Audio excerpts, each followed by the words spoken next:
Hello, everyone. Hello. Welcome to the last ranking stream for a long time. Xenon,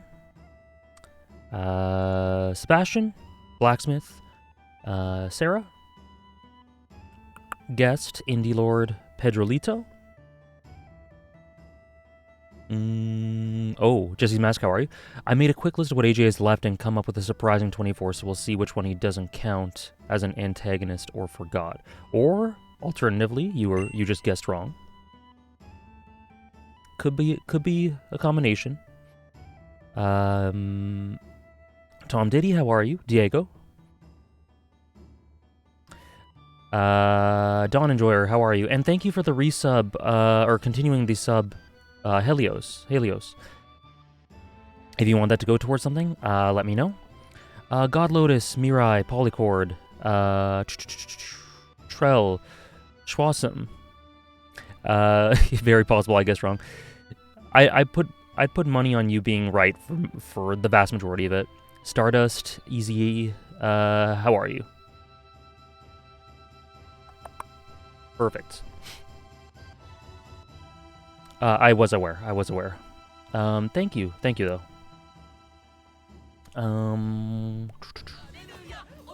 Thank you for the resub, Green Fool. If you want that to go towards something, please let me know. I'll just put the goals right here. Welcome everyone, happy Friday. Welcome to this special Friday stream to complete the antagonist list. No, I do have gloves.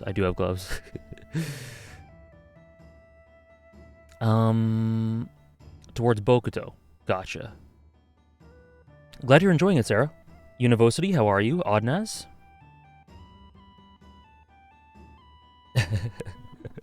Gotcha. I will put that towards Bokuto right away.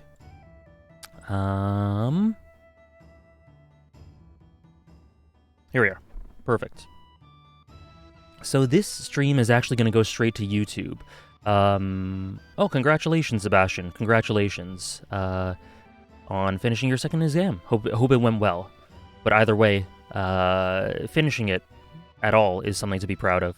And thank you, Helios. I put that towards Fata just now. So yeah, this stream is gonna go straight to YouTube. So I have to quickly go through. What am I doing? I have to quickly go through. Scroll through what we've done so far, just so it's a decent recap. So, yeah. Here, let me scroll up. So these are the honorable mentions. If you're watching on YouTube, you can just pause it. This is the first tier. So Sunday's gonna be Kaguya / Bai and yes, exactly, Stardust. Hey, Quicksilver. Also read the rest of Attack on Titan. Pretty kino. Was good watching your VOD of the review too. Nice. Glad you enjoyed it. When are we talking about the Better Call Saul Antag? We're done. We went through that, Blacksmith. But I mean, I made a video that's primarily centered on that antagonist, so I talked a lot about my thoughts about him there. So that kind of counts. Hey, Husam. Hey, Davinator, how are you? You did make it. I saw your tweet, but I guess you did make it. So that's the first tier, or the 9th tier, rather. I added the shadow thing to chat just so it could better stand out against the white backdrop. If it gets in the way, I'll just get rid of it, but I put it there just for the hell of it. I was testing it out earlier, and Xenon saw me just writing random things in chat.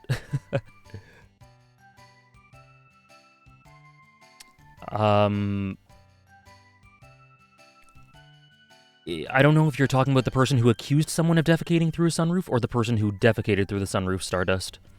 The person who accused, yes. Yes. Banana, how are you? What do the pluses mean? The pluses mean that they are on a current upward momentum, upward trajectory. So, like, the more I think about the character, the more likely they are to go up in the list. So here's the next little bit. Gotcha. Yes. That is the person who I included from Better Call Saul. This chicanery? Eves Morph, how are you? And we're into the top 60 now.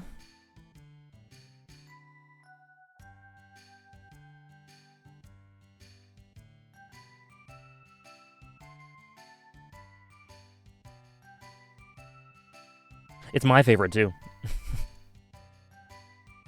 Okay, and then a bit further up.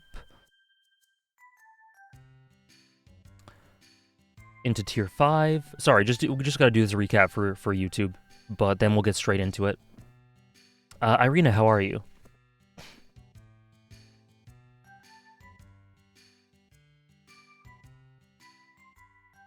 And then tier 4. And then we ended off at number 23. We did a bet between 24 and 25.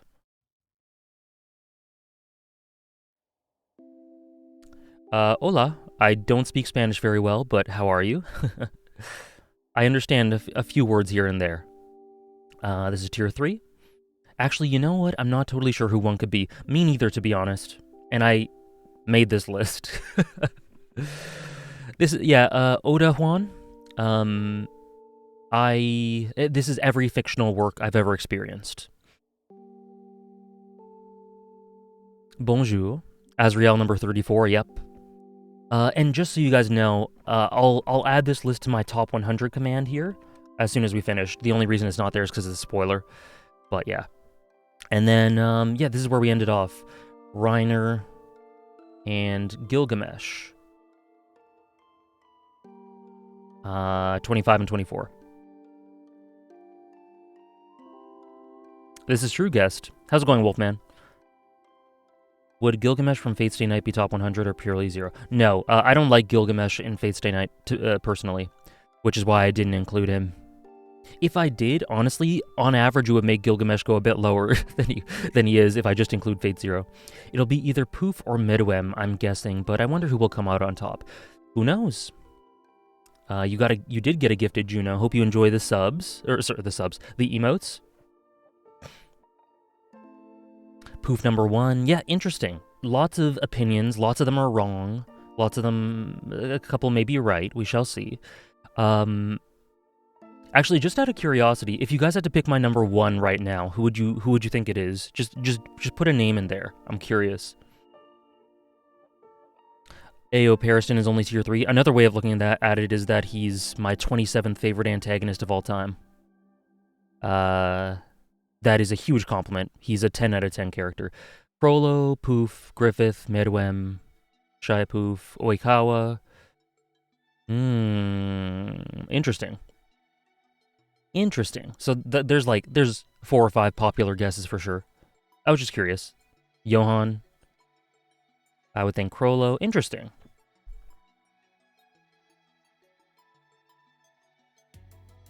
Griffith or Johan? Okay, cool. Thanks for that. I was just curious. Okay. So we ended off number 25 and 24. Hey, Suspect Spine, how are you? Any interesting ones I've missed, by the way? I don't know. I don't know, Andres. I mean, I just scrolled through them.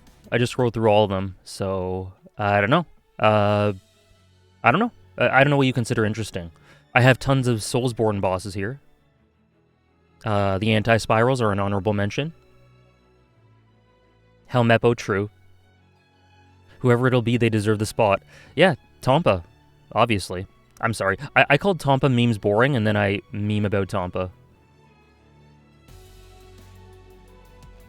Okay. I'm doing well. Okay, so 23. So I do have a plan for some of the bets we're gonna do. I think we have at least 3 more. We have a bet. Yeah. We have a good few left, so it'll be fun. Yeah, and just okay. So a couple of quick clarifiers. Again, there will be gray areas for if you consider these antagonists to be antagonists.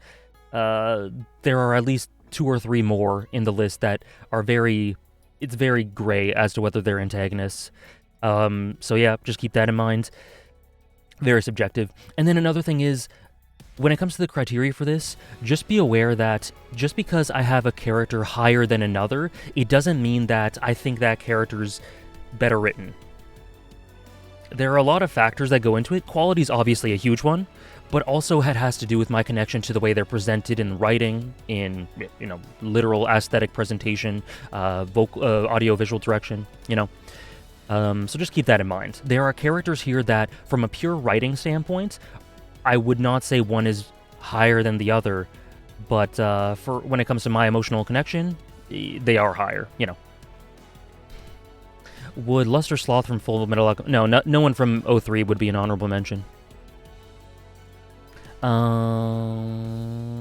Interesting. I don't consider Kaiki to be an antagonist personally, Sebastian. Won't be around for the whole stream, but my guess is top 10 will have 2 Hunter x Hunter antags, 2 Haikyuu, 2 A Song of Ice and Fire, Griffith, Johan, Gus, and that girl from Umineko in no order. We shall see, Zigludo-sama. A couple people said Oikawa. Okay. You just know... oh, you don't think Griffith's an antagonist either, huh? That's interesting. I can see the I can see the Ascalad one, but that's interesting. Okay, so let's get started, yeah? Do you have FMAB antags already? Yes, I have quite a few. A couple in honorable mentions. King Bradley's in the top 60. Kimbley's in the top 60 as well. I think he might be top 50. We scrolled through them. Okay, so number 23. Oh, just quick blurb on Gilgamesh, I guess. I made a video about him. He is just the coolest jester you're ever going to see. He is the coolest manipulator. His dynamic with Kire is one of my favorites in fiction. He is just he is so awesome. The scene where he gets super upset and pissed off because Berserker made him step down from his lofty standing when he was standing on the streetlight. It's hilarious. He's so good. Thank you for the follow, by the way. Oda Juan a little while ago, and BC Nolvar. Thank you very much. I have not, Timo. And thank you for gifting a sub to Stardust, Sarah. Thank you very much. Let me know where you want that to go towards. Thank you. There's also Varys, but he's less clearly an antagonist compared to Littlefinger. I haven't thought... Varys I don't consider one. Littlefinger I haven't thought of one of an antagonist personally at all, but would he count? I don't know. I've never thought of him as one, but... No, Wolfman. He would not be. Osamu video. Gotcha. Okay, which MCU movie am I watching, guest? Thank you again, Sarah.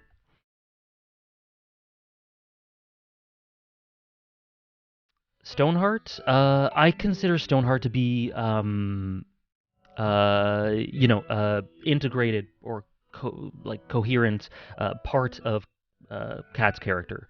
In which case, I don't consider her one. First Captain America. Okay, gotcha.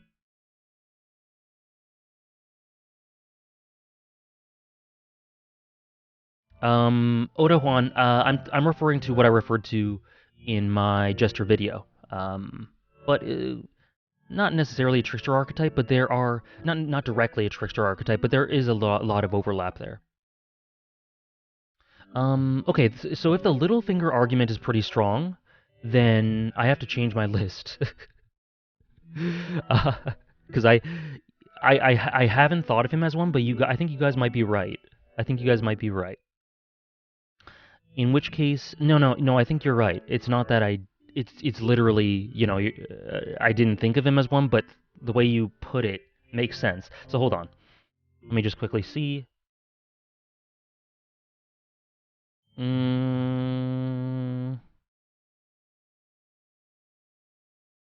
Okay.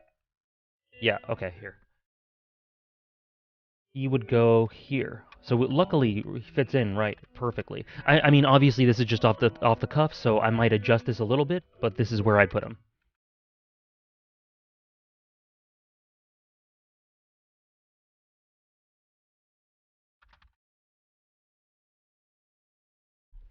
Thank you, by the way, for mentioning Littlefinger, because, yep.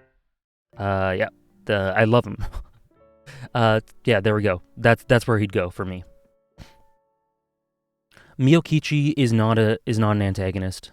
Miyokichi is not an antagonist. It don't worry, it won't ruin the bets. Yeah, for me, Littlefinger's totally better in the books. And then Reiner. I mean, I'm not going to say much about Reiner. We've talked about Reiner through the Attack on Titan discussion streams, weeks upon weeks. The reason he's slightly ahead of Gilgamesh is just I have a bit of more of an emotional connection to him. He's a very pathos-driven character, and I just naturally respond to that. So that emotion just puts him a tiny bit ahead of Gilgamesh. But yeah, so Reiner's 24. Love him to death. Love him to absolute death. His dynamic with Eren, they're inseparable. You know, they're eternally intertwined, it feels like. Yeah. Anyways, let's go to a new one now, shall we? Have we talked about Zeke yet? No, we have not.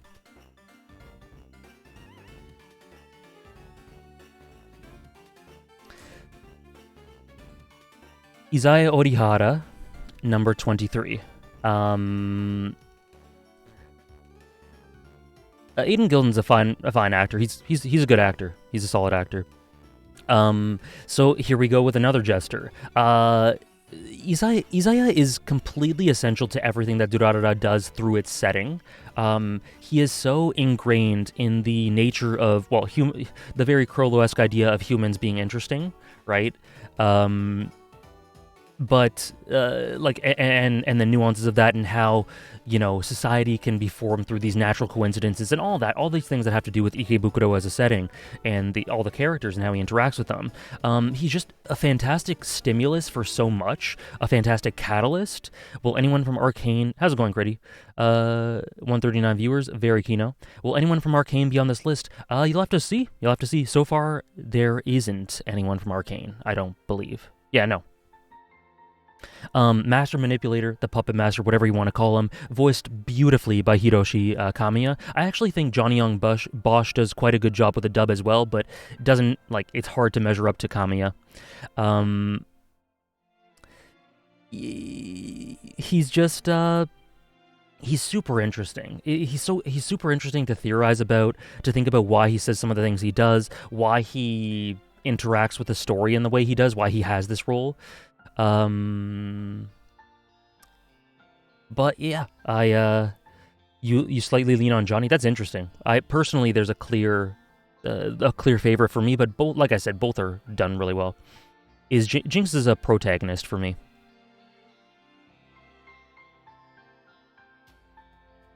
Wolfman, if you want to see the honorable mentions, you can go back in the VOD. I showed them for like a couple minutes on screen. If you want to check out the honorable mentions, they should all be there. Will you spoil things here? Just what I've been doing all this time so far, which is essentially just saying this is it. This is why I like them, but not explicit spoilers. Mike from Breaking Bad, no chance. I don't consider him an antagonist. And yeah, quotes are okay, just not with explicit context. Is Silco even ranked that high in Arcane to begin with? What does that mean? What do you mean by that, Zach? I'm not sure what you're asking. Do you mean where is he ranked for me within the series?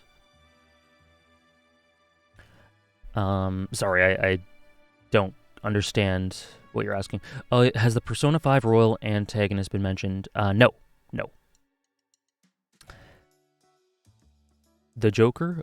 What's being asked here? Guys, you have to help me out sometimes with some of these questions. Silco's my second favorite character in Arcane, Zach. Thank you for the follow, the 25th Lassie.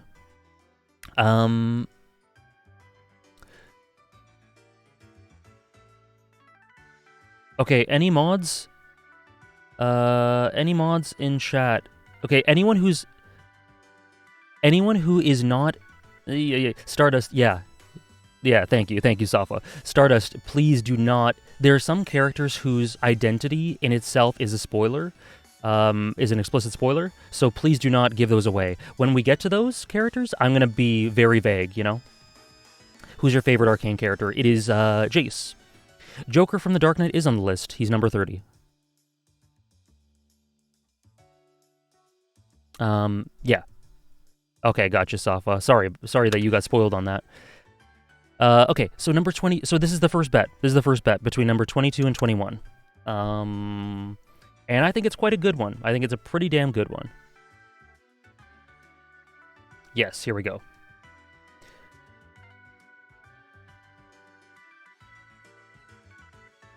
So we have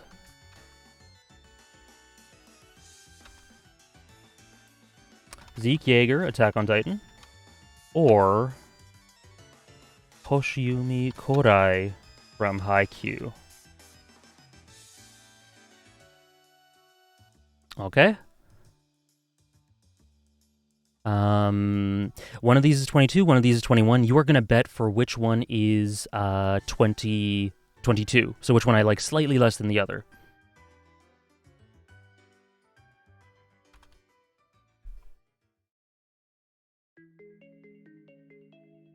Zeke or Hoshiumi. Again, no obligation to bet, but there we go.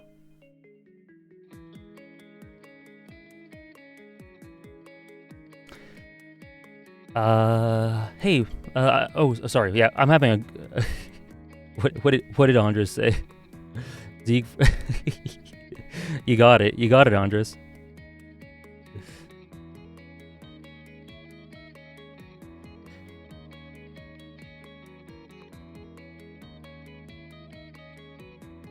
I think Zeke is higher, TBH, we shall see. AJ, please no scam me. Thank you for the follow. Sporks and King Kolak, thank you for the follow.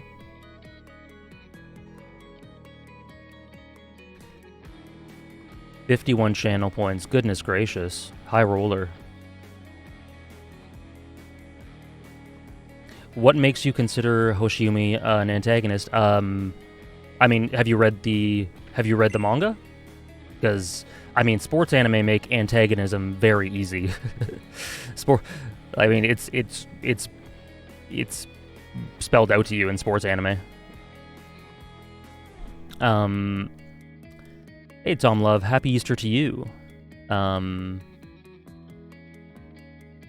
Okay, all finished.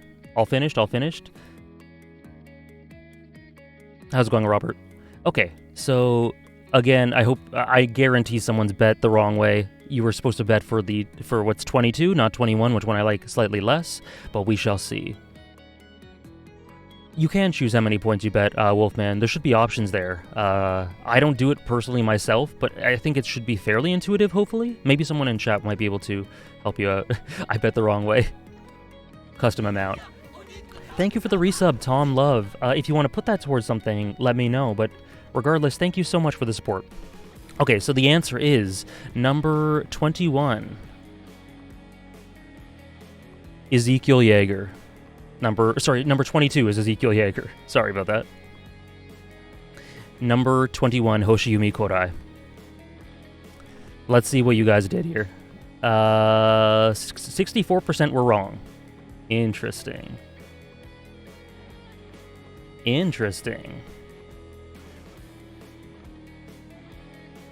Yeah, Hoshiumi, too good.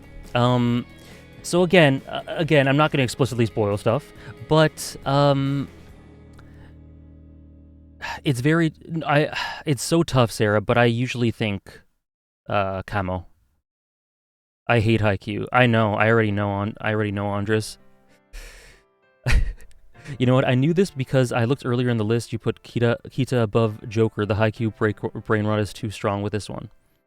No such thing as Haikyuu brain rot that is too strong, to be honest. Yeah. So again, not going to explicitly spoil, but well, I guess I'm starting with Hoshiumi. The dynamic the little giant dynamic, how his primary role in the series intertwines with people like Hinata, people like Washijo, Udai Tenma, with the whole idea of what it means to be a monster and what it means to transcend all of that. Sorry, Tom Love, if you put that towards something, I missed it. Could you please remind me if you did? Oh, Berserk Vid. I saw it. I just saw it. Thank you very much. Berserk Vid. Gotcha. It's poetic. It's so unbelievably poetic. All that stuff that he's associated with. I like Natsuki Hanai's performance as him quite a lot. I love this the parallels and the way he's a foil with Hinata in a lot of ways through their simple yet enlightened nature in a lot of ways, and yet there's still those very human flaws. Those his relationship, his dynamic with Hinata is undefeated. It is so good. It is like, oh, it is. I mean, they already established this in the anime. It is like it's exactly what you think of when you want like a peak, friendly yet extremely competitive rivalry. You push each other to make each other better, yet you're kindred spirits at the same time. You understand each other, and yet you want to beat each other. It's so good. It's so amazing. And his own personal journey, his relationship with other people. Yeah, with Hirugami, for example. We aren't limited to only one way of being great. Yeah.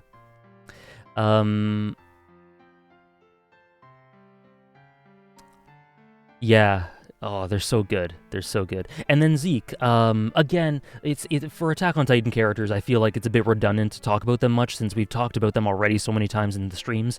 But his dynamic with Grisha, his dynamic with Eren, the whole way in which his character, in a way, is almost a reaction formation in response to the environment he's been born into, and how that's criticized in some ways by Eren, and yet there's a very sympathetic core there. The way in which he views the conflict and the specific attitude he has towards the suffering in the world, the scouts in general, warfare, the way he works as an antithesis as well. Why is this so good? The voice work by Koyasu definitely elevates him, in my opinion. The anime took a little while to properly, consistently present him in art. I don't think Wit did a great job with his character model, but they got there eventually. They got to the point where he's one of the, I think, best presented in terms of character design and character art in the series. Even though it is a bit inconsistent here and there, but at its peak, Zeke looks great. Yeah, anyway. I envision how Astina is going to be adapted with him later on, and I just can't wait. I'm more so, it's not like a wish fulfillment thing, but I'm more so just really interested in seeing the approach, and I know several different approaches that could work. I'm really excited. 148 views, Hunter x Hunter number. Ooh, is that indicative of something? We shall see. We aren't limited to only one way of being great. So good. So good. I got the Ken essay waiting for when he's mentioned. Who knows if he will be? Okay, and then just 1 second. 1 second, sorry guys.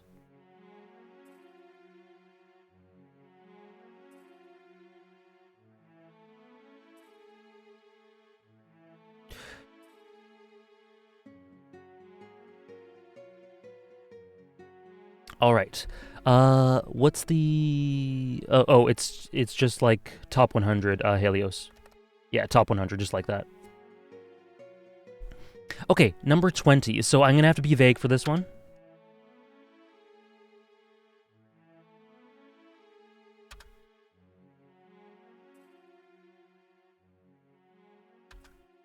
Yeah.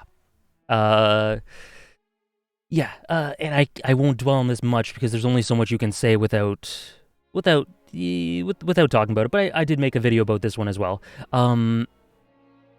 It's so funny because the content in Persona 5 Royal is obviously an addition to the main game, the vanilla game.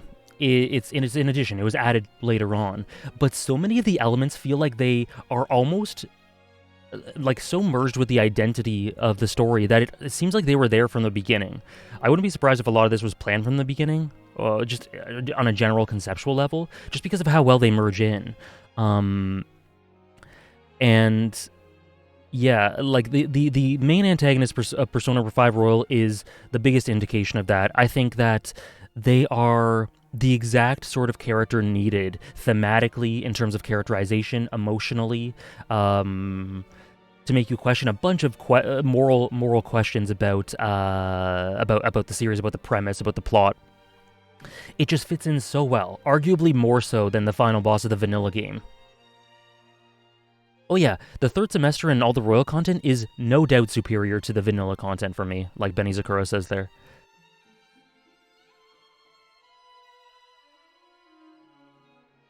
I'll just nod and act like I know who this is. Thank you, John Geldian. Oh yeah. So Andres, just with regards to Zeke, just going back a second, a man who can only define through the continued denial of Grisha Jaeger's wish to restore Eldia. That is a hell of a quote. With regards to Zeke, you might even say that that father is the one who saved this world. And Critty responds, "Oh God, Attack on Titan's so good."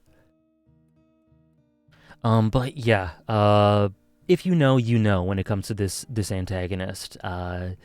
But won't say too much more. But also the voice work in both Japanese and English, fantastic. I gave up everything. Yeah. Oh man.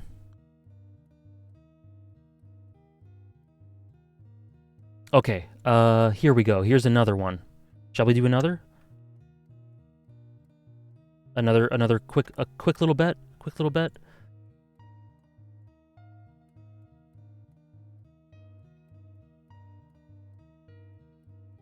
Okay. So this is between 19 and 18.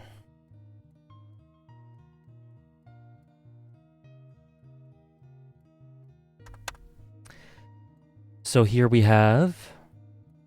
forgot his first name for a quick second.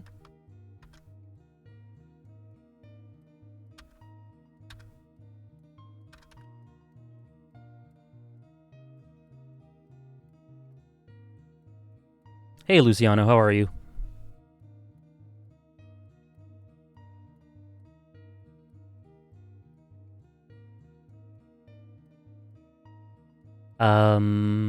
Okay. Kozume Kenma from Haikyuu, or Kire Kotomine from the Fate series. So Gilgamesh, I didn't count for the entirety of the Fate series. Only Fate Zero. This is Kire for Fate Zero and the visual novels as well, the sequels. Okay. I need to go with the Haikyuu bias this time if I want to win. Okay, so here, let me just set this up. You're voting for number 19. Hide or Kenma. Love the alliteration here.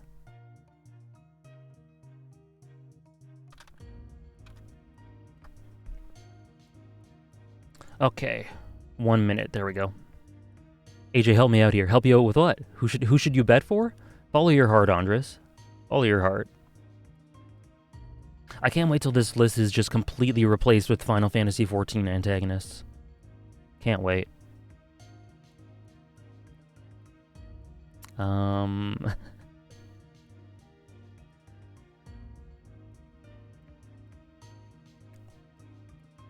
I do know there are a lot of anime-only people for Haikyuu in the chat, so again, I won't say a lot. But I will say a hot take about Kenma that might upset some people who don't like Haikyuu and do like Ping Pong, the animation. I do have a bit of a hot take on that one. And you guys know me and Ping Pong. Only one of them might go up here is how I'm thinking. Well, I thought you said that like 4 of them will be. AJ about to be canceled by anime Twitter. Listen, if you guys keep a secret, I won't have to be canceled. You forgot to bet. Exactly 50-50? Oh, that's awesome. That is cool. Okay. Okay, so too bad I'm recording this. Okay. This is the answer. Oh, no. Sorry. That's wrong. Sorry for baiting. Sorry for baiting. This is correct. Sorry. Listen, you guys thought you could go with the Haikyuu brain rot for this one? Not this time. Not this time. What do you mean that's wrong? Kozume Kenma, number 19. Hide Kotomine, number 18. I started this prediction. I hate you. God damn.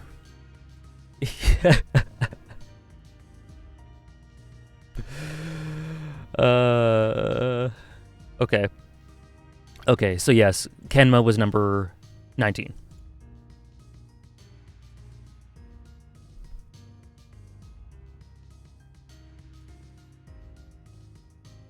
One sec.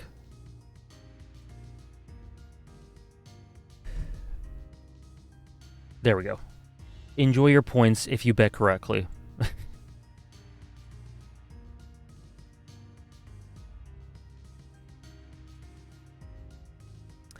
How can you do... Well, listen, Davinator, you're the closest to being open to bribes with how many subs you gifted the other day.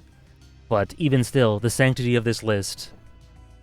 okay, so what I basically want to say about Haikyuu, or about Kenma, is that the Kenma and Hinata dynamic is basically the primary dynamic in ping pong. Like, the primary dynamic of the entire ping pong story, done better. Done a little bit better. And it's one of many primary plots in Haikyuu.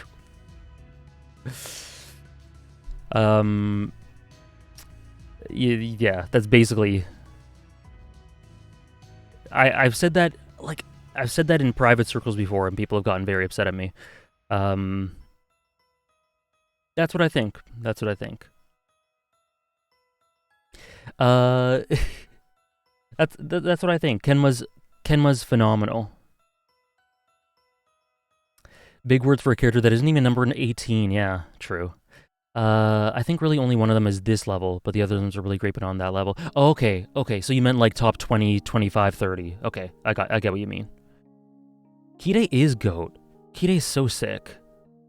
Your favorite fake character, interesting. He'd probably be like overall top 5, but not quite my favorite. How's it going, Jiro-sama?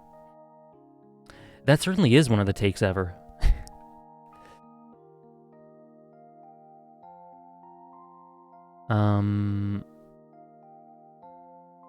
Yeah, anyways. So, Kenma, 19. Kide, his, this is the entire Fate series, but one of my most memorable things about Kide is, like, the whole dynamic with him and Gilgamesh in Fate Zero is so damn good. The constant temptation towards that idea of what pleasure could be, and the nuances of pleasure, and what is heinous and what is blasphemous, and all of that. It's so beautifully voiced as well. I think Crispin Freeman's performance is phenomenal. As well. Like, I for me personally, I think it's right up there with the Japanese one. Yeah, the constant temptation, and then he backs away from the abyss and goes back towards the darkness, and the dynamic with Gilgamesh and how he contrasts with Kiritsugu and how he conceptualizes Kiritsugu, and then his guesses were wrong, and all of that. And then his dynamic with Shiro in the visual novel. Oh, it's so good. It's so good. Heaven's Feel. Oh, man. Do you ever plan on playing Metal Gear Solid? One day, maybe. I wonder if the visual novel will praise him for me, since most people praise him in Heaven's Feel, but for me, Fate Zero Kide has always been my guy. Yeah, for me, Fate Zero Kide is my guy too, but the visual novel, primarily Heaven's Feel, elevates him a decent amount. Like, he'd be, if we're thinking about just Fate Zero, I like Gilgamesh better than Kide. But with the visual novels, Kide is ahead of Gilgamesh. Yeah, I tweeted that, Jonathan. You might have seen it from my account.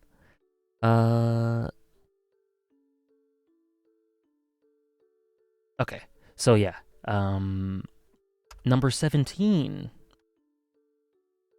I had a question about when we were talking about was Izaya. Was it avoided for spoiler purposes? I just didn't see it. There's a lot of chat coming in. Suspect, I'm sorry. I just missed it. I might have avoided it. Like, I might not be able to answer it, but I didn't see it. I didn't see it.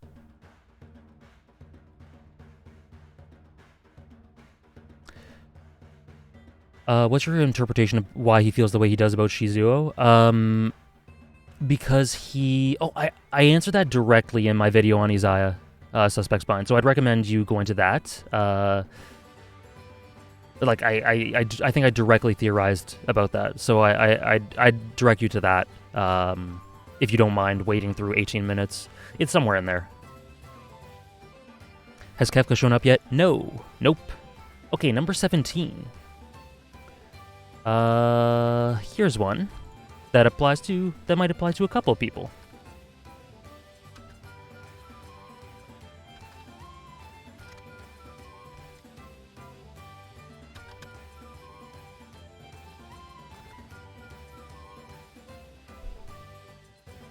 Thank you for linking that, Quinn. How did I know she was next? Holy shit, should have said it.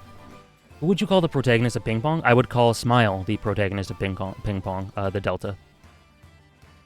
Morgana. Morgana ticks all the, like, I always say that for a character to be good, they don't need to tick boxes. But nonetheless, there are boxes that can be ticked for what I love in characters. To be on this list, for me to love a character, you just have to contribute significantly to your narrative, and there are so many different ways to do that. But Morgana just does so many things that I admire in character work. The greatest female character of all time. So would Peiko be an antagonist? No, I would not. I would consider him a deuteragonist.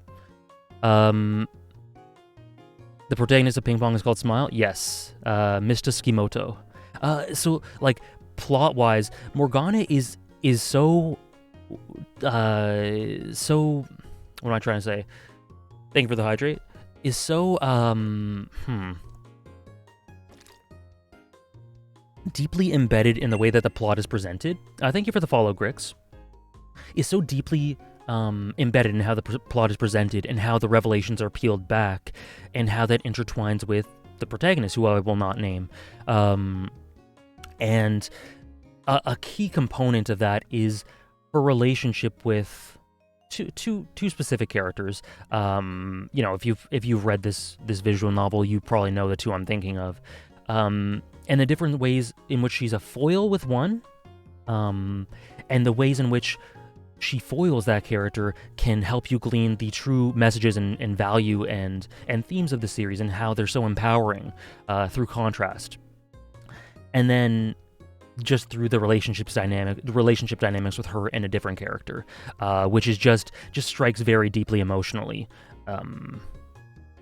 So less of a mechanical reason there, more of an emotional, whereas the other is like sort of 50-50.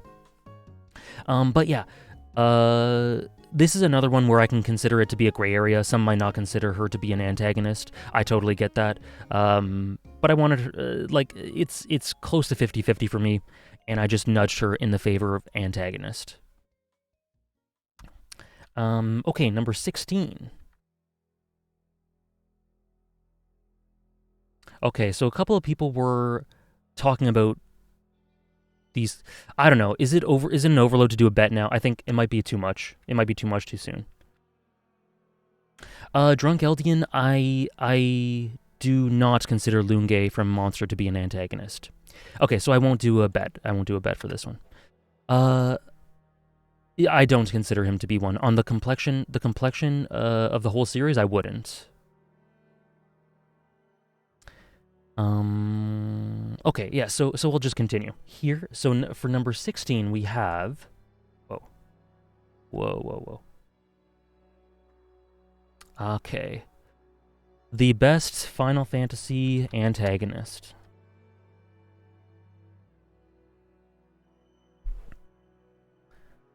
I can't lose any more money. Fair enough. Kefka. Kefka from Final Fantasy VI.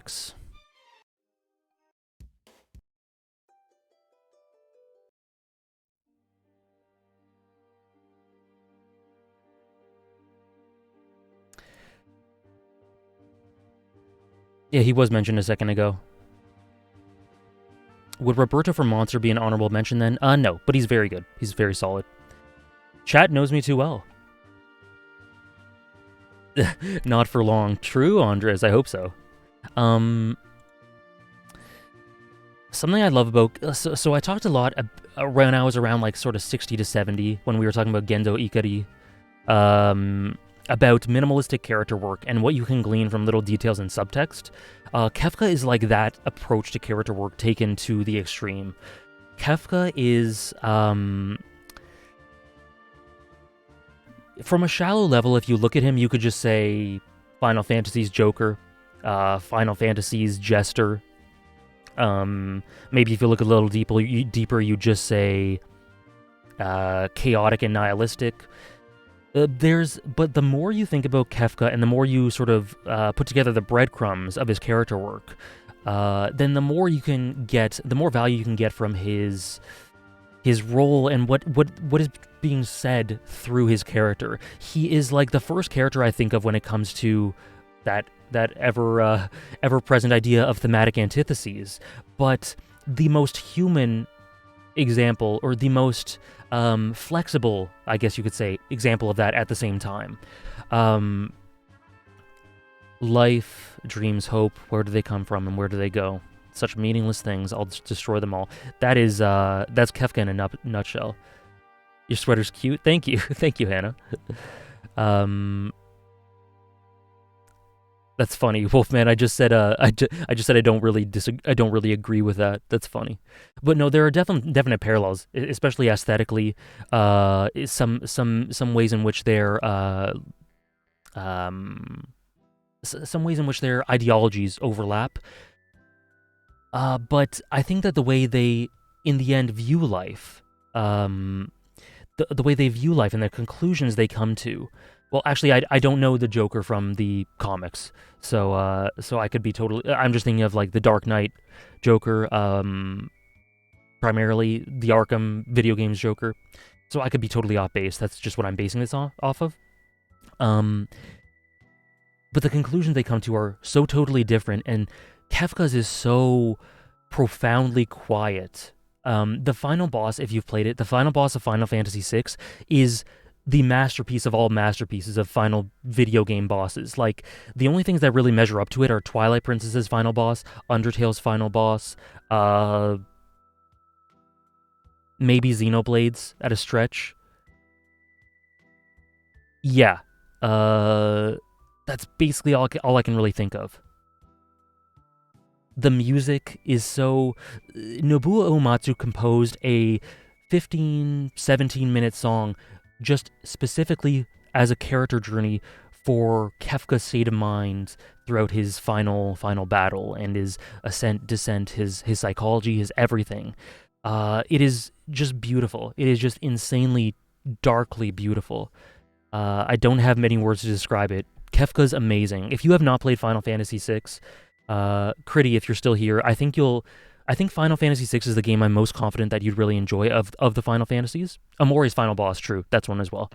I think you'd really enjoy Kefka as a character. Sekiro's final boss, have not played it, could not say. Which version of 6 could someone play? From what I hear, the Pixel Remaster is pretty definitive, but I have not played it myself yet, so I couldn't really tell you for sure. So hold on, Zach said something about Morgana. Sorry, Zach, it took me a while to get to it. Dancing Mad, amazing. One of the best pieces of music I've ever heard. And yeah, the one-winged angel before Sephiroth. Interesting way to put it, Jesse's Mask. The mansion setting, tone, cast, and plot itself all being a huge focal point of Morgana's identity and leading back to her role and structure makes her integration so seamless, striking, and breathtaking. Her presence really feels like she's everywhere, quite literally and subconsciously, or because she is everywhere. Yeah, Zach, that's essentially that nature of her being omnipresent throughout the original visual novel, the base visual novel, is essentially what makes her feel like a threatening antagonist and what sort of tipped the scales in that favor for me to say, yeah, she's an antagonist, or I feel okay putting her here. That immense aura and power and threat in that quiet, malevolence is essentially, yeah, it's so additive to her character.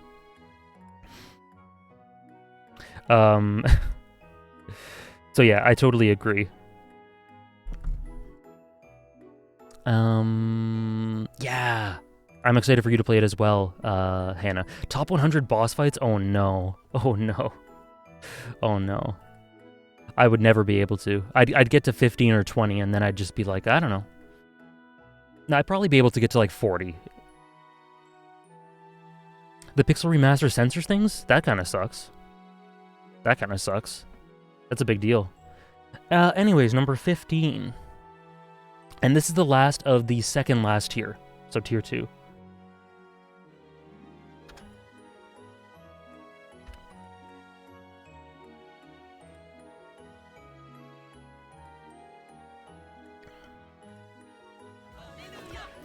Thank you for the sub. Thank you for the sub, Epic Knuckles. If you want that to go towards one of the goals, please let me know. So tier 1 is 14 characters, correct, yes. But there's definitely separation between like 13, 14, and 1 to... There's like a mini tier within my tier 1 as well. Kinda.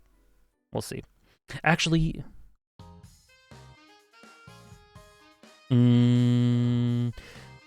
There's one more in this tier, actually. There's one more in this tier. Okay, yeah. So, Silco. How's it going, Elijah? By the way, I'm watching Wolf's Rain very soon, I promise.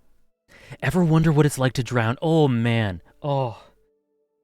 I just, you just say that line and that's all you need. So, Silco. Introduced, and, you know, the hook of Silco is has a lot to do with general presence, general visuals. Thank you again, Epic Knuckles, by the way. Thank you again. I really appreciate it. The hook for Silco, like a lot of it has to do with the character design, the aura, the look of the eye. You know, there's an iconic scene. One of the first scene we get of him, the iconic shot of him just turning, half his face shrouded in darkness, his eye glowing through. That just strikes you. The little lines he has about Vander, key you into what he might be about, and then a lot is just built up through the voice work. His presence, his shadowy, skulking presence across the whole the opening couple of episodes. Thank you, Air Meg. James Bond-ass villain, the best one though. The base violence necessary for change. Holy shit, yes. Don't forget again. We came from a world where there was never enough to go around. Oh my god. The scene where in the council... Oh my god. I'm not going to spoil explicitly, but the scene where he's in the council and he lords over them in that way. And everyone's gasping for air and he doesn't even need it. And he's like, you've gotten fat and complacent. Oh my goodness. That, and like the show of pure power there. Pure dominance, and yet the fact that the council in that scene did have a point, did have logic in their thinking, that is so good. That is so good. Silco's got a lot of the things that I like about Attack on Titan characters, in that you're bored into a world where the things that you want to reach out for are just out of your reach for whatever reason, and then a lot of what you do is a reaction to that. You know, similar to Zeke, for example. But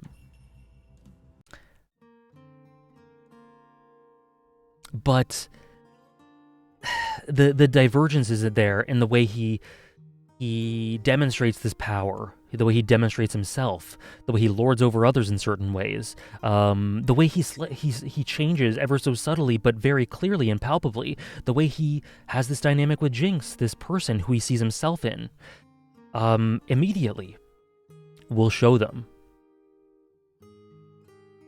Oh my goodness. Ooh, his dynamic with Vander, his dynamic with Jace, his dynamic with Jinx. Oh man. So, Victor in really abstract ways. Are there any Bleach antagonists on this list? No, I have not read or watched Bleach. The Lighthouse for the People. I love the way Arcane portrays Silco's position as Lord of the Undercity. By the way, guys, there's lots of chat coming in as I talk about these things, so I'm sorry if I miss your messages. You can repeat it a couple of times if I miss it, so I can get a hold of it. I apologize. It's hard for me to keep up sometimes. I love the way Arcane portrays Silco's position as a lord of the Undercity is always on a thin line. Were you tempted? Not for a worm like him, but there will be others. Yeah, I initially completely misinterpreted the meaning of that line. But yes, Silco's underlings, Savika's a great character, by the way, definitely had him clocked, and definitely, Savika in particular was definitely loyal, but at the same time, like, I have my own ambitions, and if you are not able to help me towards those, I will not hesitate. Like, you are on some flimsy, some thin ice. How much recency bias do you feel went into your Silco ranking? That's an oddly... There's a bit of an odd tone with that question. None. I finished Arcane 4.5, 5 months ago? More like 4.5. 4.5 months ago. None. I don't think any. Can't wait for Sawit. Yeah. But I mean, who knows, right? Who knows? If you think, Elijah, I already went through them. If you want to check out the VOD, the VOD for the list, you can check it out. But I already went through them for that purpose. I could quickly go to a range if you want, but I don't want to go through all of them. Savika was loyal to Silco because she believed in his leadership, but that doesn't mean she will always be there. Yeah, exactly. Like, the thing with Savika there is that, so, but which, okay, here, Elisha. The thing with Savika is that she has that exact sort of relationship with Vander earlier. The reason why she joined Silco, right, is because of that very thing, right, Critty? So Savika's always been very straightforward in what she desires, what she wants from the people she'll pledge her life to or pledge her sword to, metaphorically. And she's been consistent. She's consistent with that throughout the entire series. There you go. There you go, Elijah.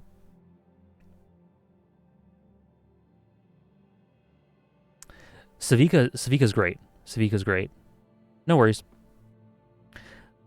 Calling Savika a traitor seems incorrect to me. Oh yeah. I don't think that's correct at all, for sure. But yeah, Silco, phenomenal. You're perfect. Like, and just, there are literally 10 all-time quotes minimum of his throughout the series. The drowning line we talked about earlier. You're perfect. What he says in with the council. We'll show them all. It's insane. Silco's so good. Yeah, and I think definitely merits this position in the list. I even give it a plus.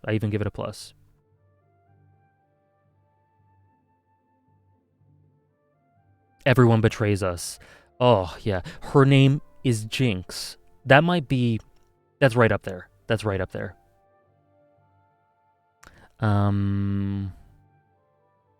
Yeah, I literally just said Critty. Exactly.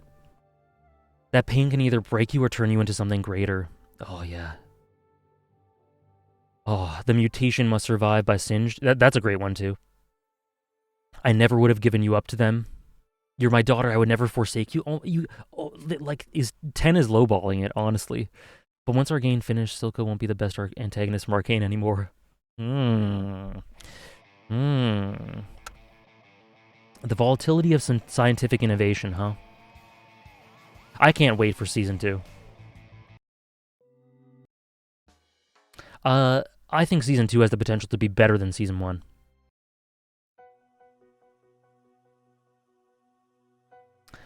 Will you watch the Better Call Saul season as it's airing or after? Oh, as it's airing, for sure. Absolutely, as it's airing. And yeah, just like the rest of Arcane, the little details in the present, the animation, the facial animations. There's a moment where Jace is talking to him about the deal in the finale, and he mentions, blanket amnesty, sovereignty, whatever, blah blah blah, and then he mentions the one key thing. The one key thing. Jinx. And the moment he says that, look at the facial animations. Go back and watch that episode whenever you want to. Look at the facial animation of Silco. The moment he says Jinx, he goes from stern and resolute and tons of conviction to panic. Panic and desperation and love. Silco and Jinx's dynamics and designs and dynamic are overtly inspired by Joker and Harley Quinn, but also very different. Yeah, that's very true. The Joker and Harley Quinn thing there is very clear. Yep. Arcane a 10 already. Damn. Arcane's a strong 9 for me, not a 10. Zitcherfold, thank you for the follow. Arcane's like the strongest of 9s. It's very close to a 10. Yeah, exactly. Vernacular, yeah, toots, yep.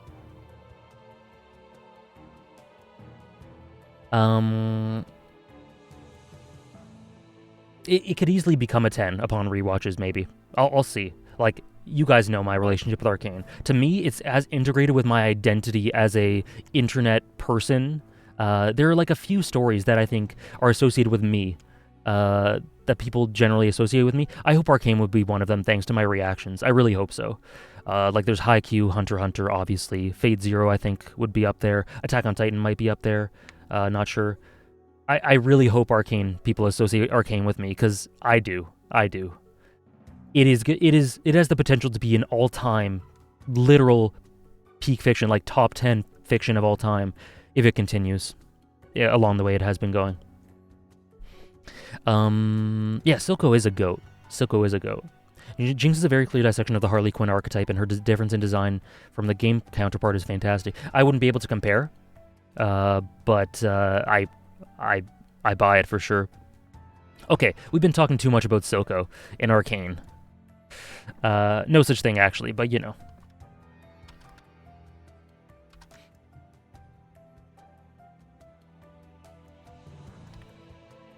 Arcane needs to be a long running series. Absolute minimum 3 seasons for me. Hey, keep those analysis videos coming, and you'll be the Arcane guy. Man, I have literally like 16 to 18 hours of videos out there already. I'm not the Arcane guy yet. God damn. Or I'm not an Arcane guy yet. Glad you enjoyed following me watching it, Safwa. Yeah, Mr. We live in a society, exactly. Shogo Makishima. You're my Arcane guy. Thank you, Critty. Thank you very much. You think Season 2 gonna straight back to our old... I have no idea, but I hope the world expands Stardust. I want to see Noxus. Okay, so Shogo Makishima, love the voice work by Sakurai. Really good. There's basically, like, some people clown on him for a lot of the ways in which he discusses, he draws attention to quotes from poetry or plays or whatever, whatever it is that he quotes. But to me personally, there isn't a single thing I'd change about Makishima. Thank you, Protector. Yeah, the scene where he talks about the importance of physical books. Oh, and the way. The way in which, like, Makishima is actually the character that I'm least confident. Like, if I go a little while without thinking about Makishima, I lose track of all the nuances and complexities to him. Because at this moment, I haven't thought about him a great deal lately, and because of that, I know that there are aspects to him that I am underestimating or have forgotten that I need to refresh on. There are so many little ways, little things about his psyche and psychology, little touches about his relationships with the beauty and volatility and raw romanticism of the human spirit that he has a relationship with. His dynamic with Kogami obviously speaks for itself. One of my favorite anime protagonist-antagonist dynamics. The episode 11 scene it's an all-timer. Him and Akane, so good. Yeah, like that episode 11 scene that Drunk Eldian's referring to there is like the exact sort of thing he needed to do to prove his point in the most heinous way. How's it going, Spirit Noodle? That episode 11 is, it does everything. It does everything. He's absolutely integral to Psycho-Pass's identity. I totally agree, Stardust. Do you consider Bakugo an antagonist? Not at all. Not at all. Every time I talk with you, I end up walking away feeling like I missed out on something important all my life. Our brains were only so big to contain all the goatness, true.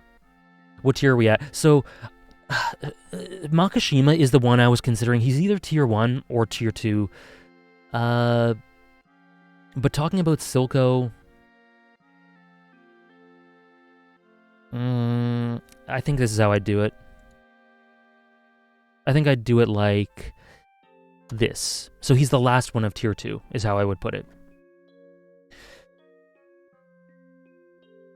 He's so good, his disillusionment with society and how he constantly reaches out to find this free will, what society should be in his mind, all stemming from this love for what it means to be a human, to have free will.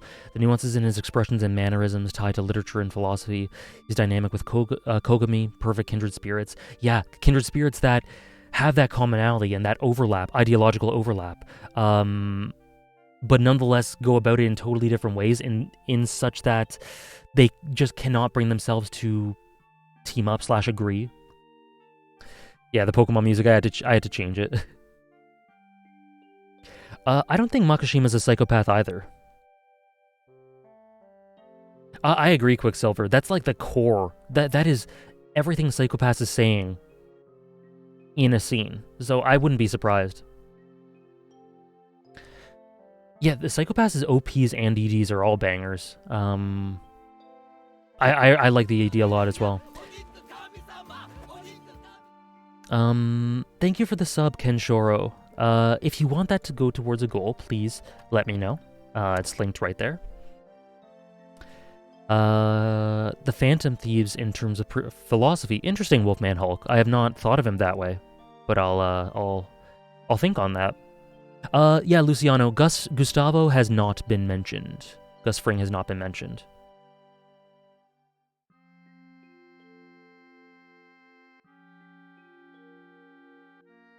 Yeah, part of him is just the childish desire to lash out at the society that rejected him. Yeah. So many things and so many stories I think about come back to that Tendo quote, right? Aren't most things or whatever he says about most things that we desire childish at the end, at the end of the day? And you can absolutely see where he's coming from, his views on the Sibyl system. Yeah, I totally get that, Elijah. Makishima's main Pokemon would be like... I don't know. I was talking with Hannah, I think, the other day about what Crollo's Pokemon would be, and I said Absol.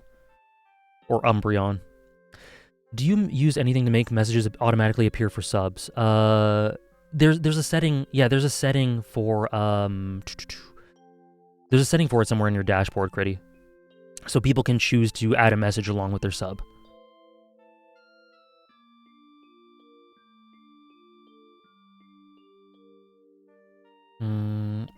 No, I would not consider Mike to be an antagonist. Excuse the voice crack, guest. Yeah, lots of parallels with Izaya's obsession with humans in a way. Some parallels with Crollo, in my opinion. Yeah, I totally agree, Safwa.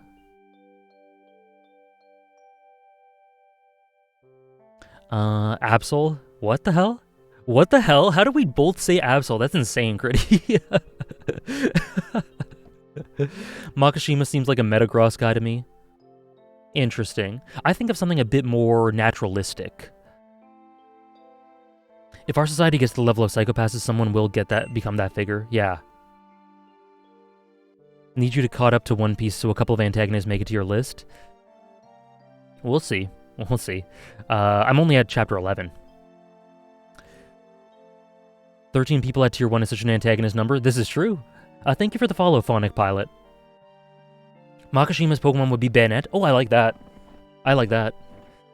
Makishima definitely someone I underestimate how much I enjoy and appreciate. Yeah, it's like I said, if I don't actively attend to him a lot, I kind of forget the nuances of him. Then when I go, okay, Makishima, Kino, amazing character, masterpiece.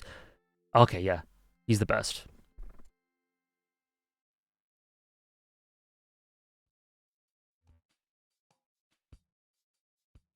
But yes, I think we shall move on to tier one. Makishima's amazing. Sounds like L in Death Note. Fair. Sounds like Death Note as a series in general. That's a fun stream idea one day, pairing our favorite characters with Pokemon. It's the vibes. It's the vibes. So, like, let's see. Silco? Who would Silco's be? Hmm. Who would Silco's Pokemon be?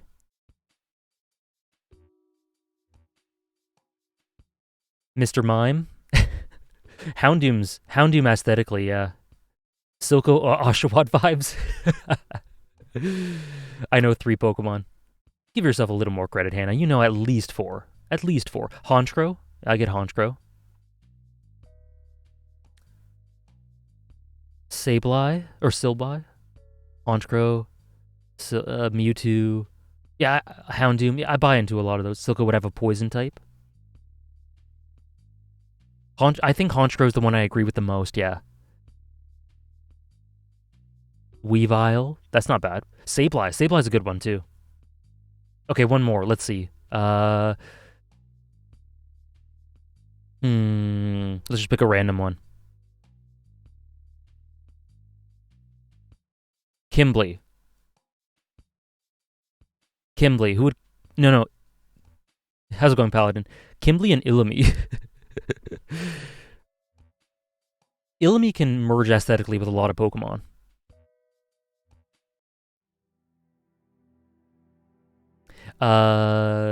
Malamar, true. Morgana would be the whole Eevee evolution tree. I can see that. Kimblee is Gengar. I can see that. Kimblee is Gengar. Illumi would be like Hypno. Yeah, I see that. Zoroark. Oh, I like Zoroark. It's mostly it has to do with like their personality and the aesthetics. I like Zoroark. While you guys are debating this, let me just sneak in my number 13. Wait, actually, yeah, I think it's still too early for a bet. Still a little too early. We can do a bet between 10 and 9.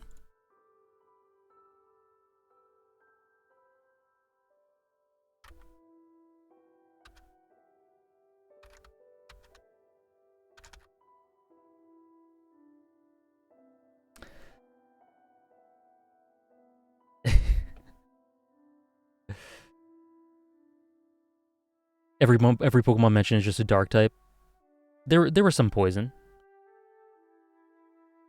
Should they have gone into the hardships Makishima went through in his early life? I don't think that's necessary. I think we know enough for the subtext to fill in the details and be rich enough, personally. But I can see why, like, the idea of that is really cool. Thank you for the follow, Adiro. Cersei. Yep, Cersei Lannister. Cersei. Illumi is Ditto. A character being incompetent does not equate to the character being less well-written than a character who's more competent, personally. For me, the character, Cersei being that element of incompetence and how that relates to her psyche is why I think she's actually a bit more interesting than people like Littlefinger. Kirei would absolutely 1000% have Giratina. I can see that for sure. So yeah, I essentially said the core of it there, but like the instability and desperation in her characterization, the way in which this completely unstable person maneuvers her place of power and what she does to try and keep it, and then once you get that introspection, just elevates her a ton. Like once you get that introspection into Cersei, it's genuinely beautiful. Like it's like watching the most artistically, poetically written train wreck in the world, and it's so fascinating to me. I love getting Cersei's point of view in the books. She's one of my favorite characters. Definite like top 6 or 7 in the series. Maybe 7 or 8. A conversation with Makishima and Yoshii. I'd pay to see it.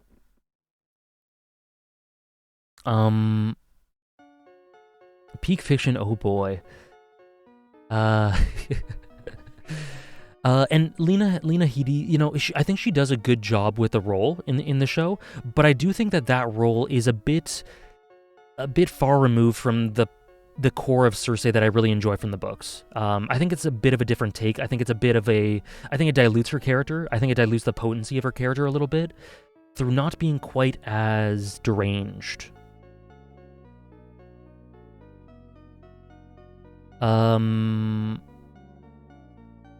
Definite GOAT OST. Can you please show the list? Ilkinates, you can go to the earlier parts of the VOD to see the rest of the list. I scrolled through it already. I've done it a few times now, but I want to keep focused on this part. But yeah, it's there in the VOD. Love that video of yours. No bad intentions. Which video? Oh no, yeah, I know. I know there's no bad intentions. I find it very cool that I have that reaction video.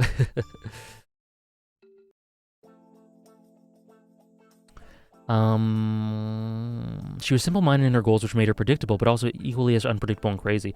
Yeah. Yeah, the Walk of Shame, really good. What did Wolfman say there? A more mature version of Azula from Avatar. That's a cool way to put it, Wolfman.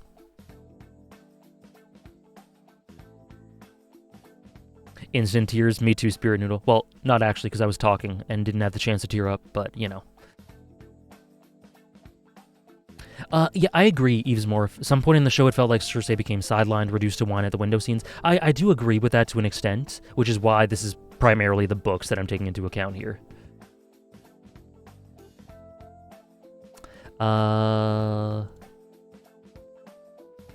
Anyway.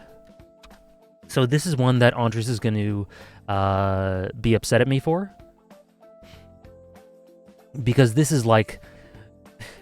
this is very, very great. Like, this is very...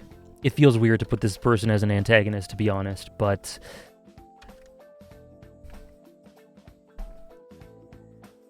Jotaro, you can go back to the VOD. We talked about it. We talked about Silco for a long time.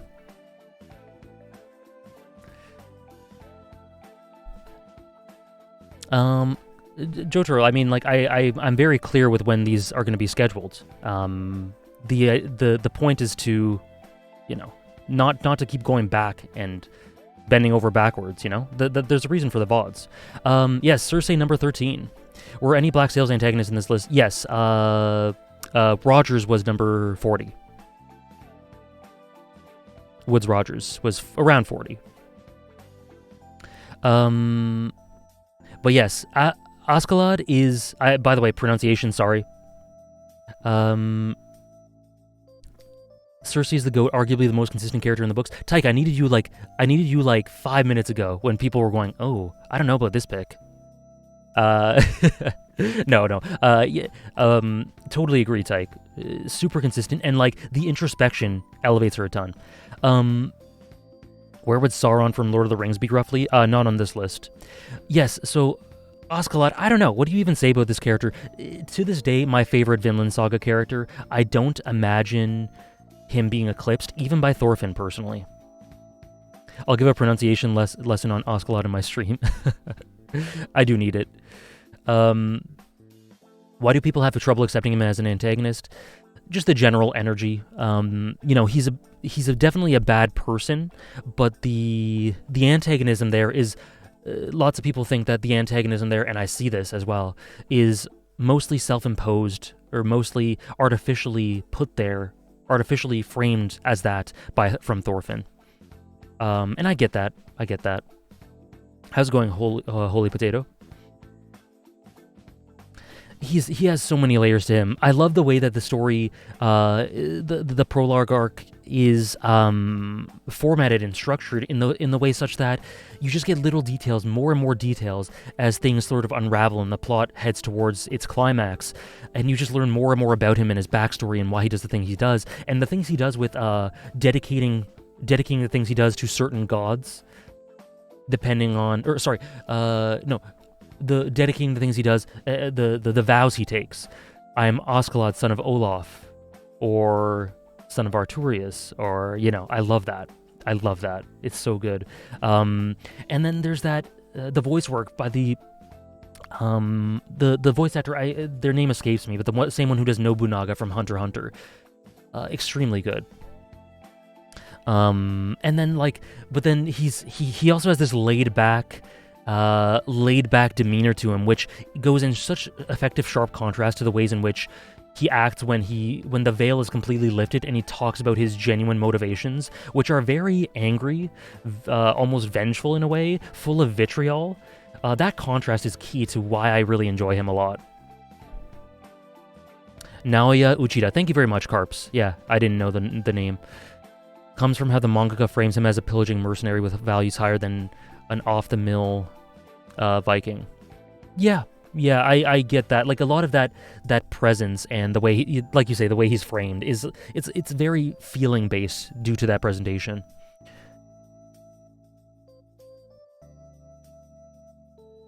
Morality does not equal being an antagonist. Oh yeah, absolutely. Wait, what are you talking about? Kozume Kenma, his morality is right on par with Shogo Makishima. What are you talking about? Floki, the best antagonist. Yeah, the demeanor. I can see that, Elijah, reminiscent of Ryder. Someone has to do it, not a man, not a god. Oh, yeah.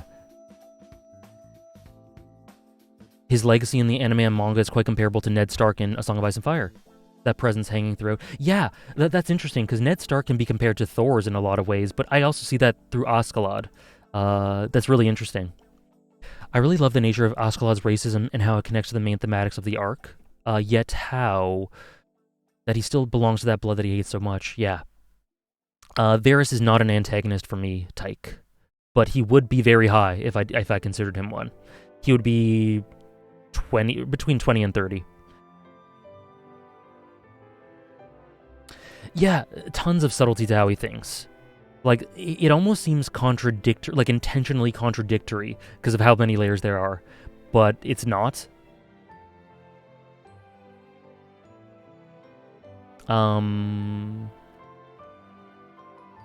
This OST, yeah. Hannibal Lecter's an antagonist. Assume that's a matter of needing a rewatch. Why do you assume that? No, he's an honorable mention. We all count Fletcher from Whiplash as one, right? Yes. I had to be reminded of him, but yes, I put him in eventually. Yeah, it is hard to take it all in. There are so many things. It's yeah, from the outside, and yes, I got you, Andres. There's so many elements to Askeladd that make him what he is. Make his characterization manifest in that way. Euron, yes. Euron was quite high up, Tyke. He was around 70 to 80, something like that.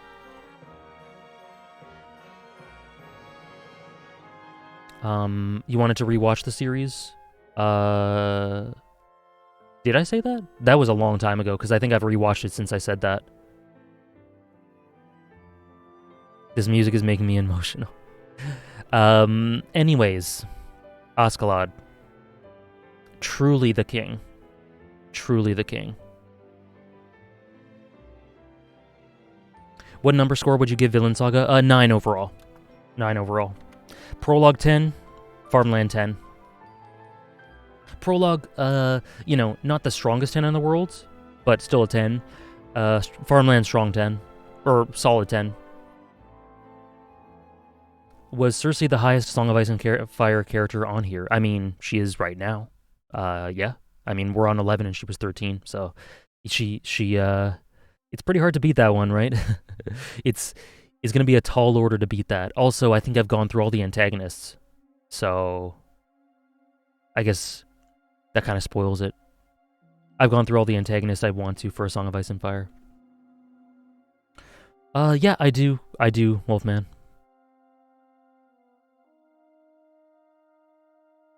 Is Ramsay Bolton on here? Yes, honorable mention. I'm predicting there's 4 Hunter x Hunter characters left. Interesting. What do you think of the Farmland arc? Yeah, like I said, solid to strong 10. Bona fide masterpiece. Stannis, I do not consider an antagonist at all. No. No, if Garland was an honorable mention, I would have put him while I was thinking about while I was going through the Final Fantasy characters. Okay, number 11. So probably the most unpopular one on this list, but I hold this with pride.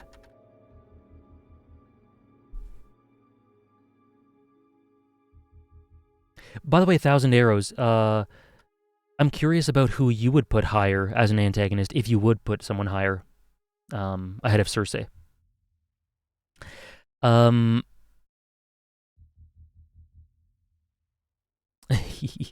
Washijo. So this is the most AJ core of AJ core characters. Not the most literally, but right up there. Chapter 361. Holy shit. Holy shit. Tanjiro. So a decent amount of this placement is due to stuff that is post anime, but the bulk of it is like you can be an anime only and understand the draw of the character. Thank you for the follow, by the way, the real Klong. Not sure if the notification showed up. And again, just be careful about spoilers, guys. There are lots of anime onlys, I'm sure.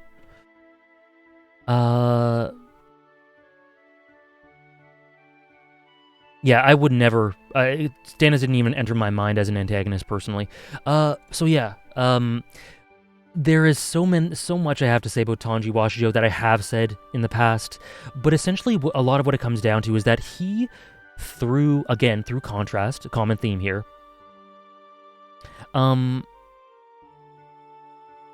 Yeah, I agree, Tyke. I agree.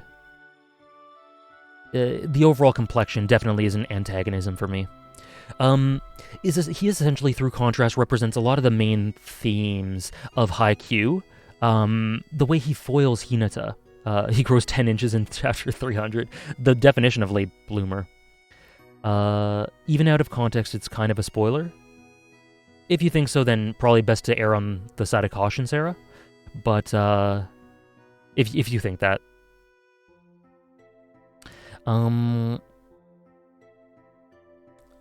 And then, so his journey is one of the most, very imperfect, very flawed person. He's done, one could argue that he is, like, a genuinely he's a very bitter, resentful person, holding on to this bitterness.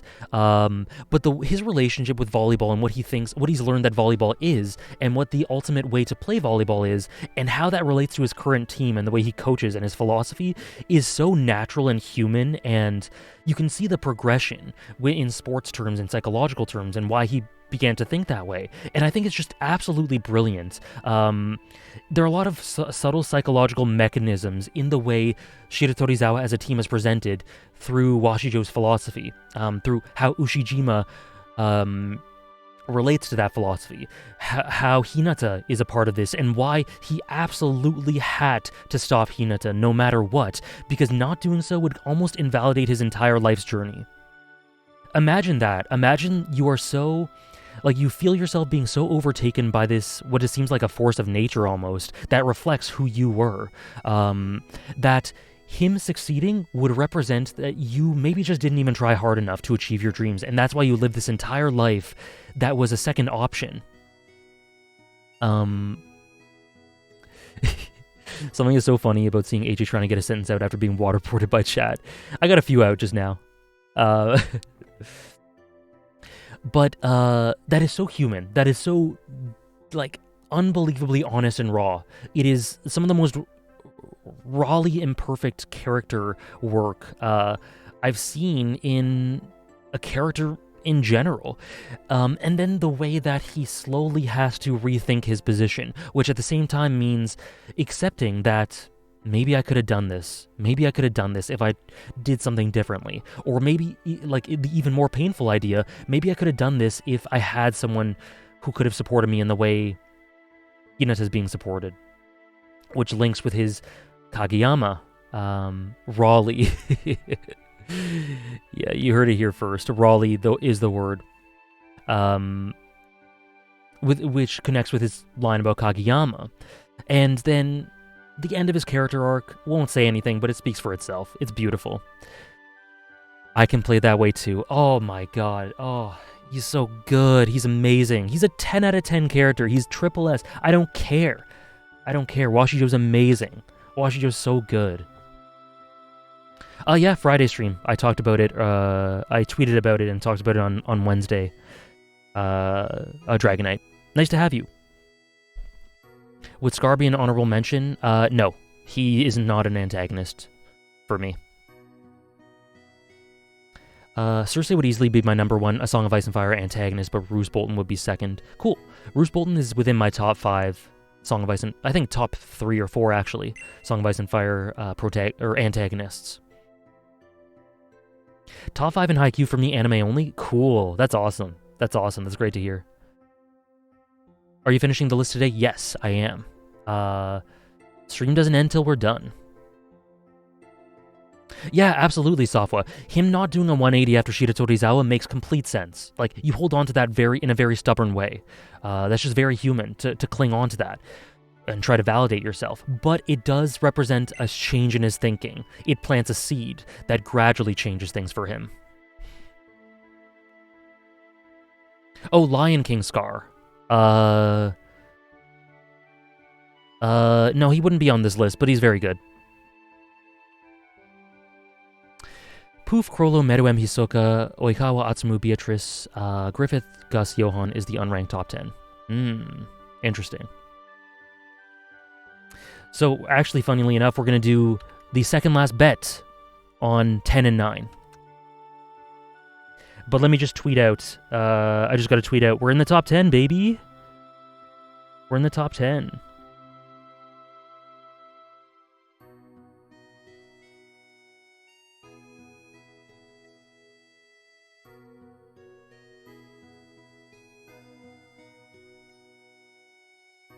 $48K to gamble. Perfect. Okay, so guys, this is like the most AJ core of predictions.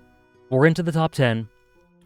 I don't need to, like, I've already, like, from when we got to number 60 or something, I've been gushing about all these characters. I don't need to state how much these characters mean to me, but nonetheless, there has to be a winner. And, so here, let's do it between 9 and 10. This is one I really love. I really love this one. Okay? Whereas Beatrice, who knows if she'll even be here? We'll see. Okay. Here we go.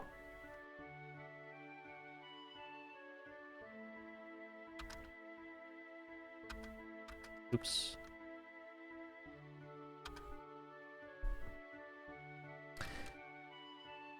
Oops. Let's do... Or...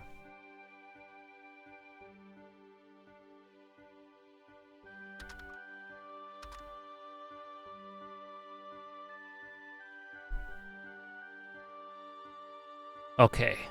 Hisoka from Hunter x Hunter, or Miya Atsumu from Haikyuu. Okay? And we are voting for which is number 10. Hisoka definitely a Hypno. Yeah, I can see that.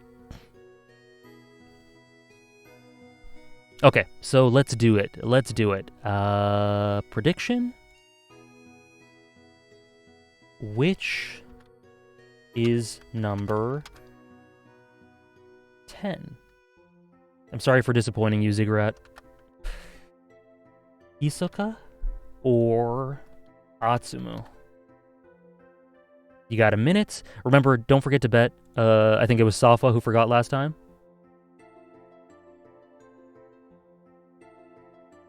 I hate this so much. I rewatched your first stream where you rank Hunter x Hunter and Haikyuu characters. This one is a hard bet. Yeah, it is definitely hard. Yeah, this one is hard. When we get into top 10, you know. Morally, I have to vote my number 1 volleyball love higher. But is he going to be higher for... Oh, wait. So do you mean higher as in I like him less? No, I guess you mean higher as in I like him more. I see. Interesting. You love Haikyuu too much for Atsumu to only be number 9. What? Only 9. Guys, do I have to again explain? Here, I have a command for this. So take what Nightbot just said, apply it to the fact that this is my top 10 antagonists of all fiction ever. Ever.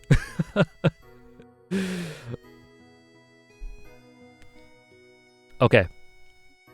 Saying lore on higher than this is always so confusing. Yeah, I know. I get what you mean. But I mean, by now people know what the bets mean, right? It is very close. Oh yeah, there's like a hair's length between them, or a hair's width, whatever you want to say. Okay. Funnily enough, you say that this man has seen a lot of stories blacksmith, but lots of people look at my favorite lists and they go, this guy's such a goddamn normie. He needs to get into some real literature. Which is funny. Okay. So the answer.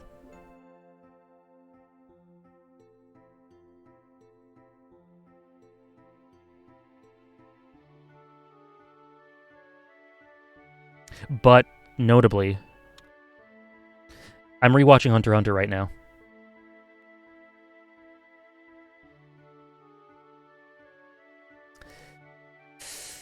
Sumu number 9. Give me the money. Okay, let's see what you guys did. The split was 51% Hisoka, 49% Atsumu. You love to see it. You love to see. This is what I live for. These votes being so close. But yes, Hisoka is number 10.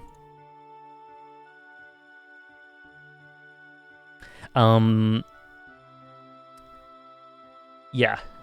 I'm back, baby. Oh, there you go. Schwasam has redeemed Make AJ Read One Piece. There you go. So I got two chapters on my backlog now. Haikyuu reread though. That's true. Eventually, or soonish. Thank you for the follow, Yorha Gaming. Great name. I'm 1 for 2, but let's go. I'll even it out with the last vote. Hee. Okay, yeah. So Hisoka, what I love about Hisoka is he is, if you had to pick a character to most accurately be a representation, a personification of Hunter x Hunter as a series, I'd say you would pick one of 3 characters, and Hisoka would arguably be the one who's strongest, most strongly represents Togashi's writing style. The amount of things he does. We talked about this in the Hunter x Hunter stream, so I won't rag on it. But as a tool, yet being just generally as a counterweight, tonal counterweight, thematic counterweight, always doing what he needs to do mechanically, yet being so fundamentally interesting as a character, so unpredictable in the way his nonetheless simple, so predictable in the way that his simple motivations manifest, even if those motivations are predictable in and of themselves. It's just so cool. He does exactly what he needs to do all the time to make the story what it needs to be. So the 3 characters I would say are Hisoka, Gon, and Jing. I'm reading Haikyuu while watching this stream, by the way. Cool. That's like the AJ combo. Which chapter? I don't know which chapter corresponds to which part, but are you done the Aoba Josai second match, Critty? The pinnacle of character usage might be Andres, honestly. I mean, you're rereading, right? You must see, like, you gotta see how brilliantly Togashi uses this guy as a tool. Started Shira Torizawa. Okay. So you started some peak.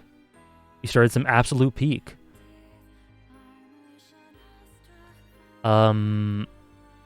Yeah, considering the sus stuff Hisoka does, it's incredible that he's still so likable and not just a creep.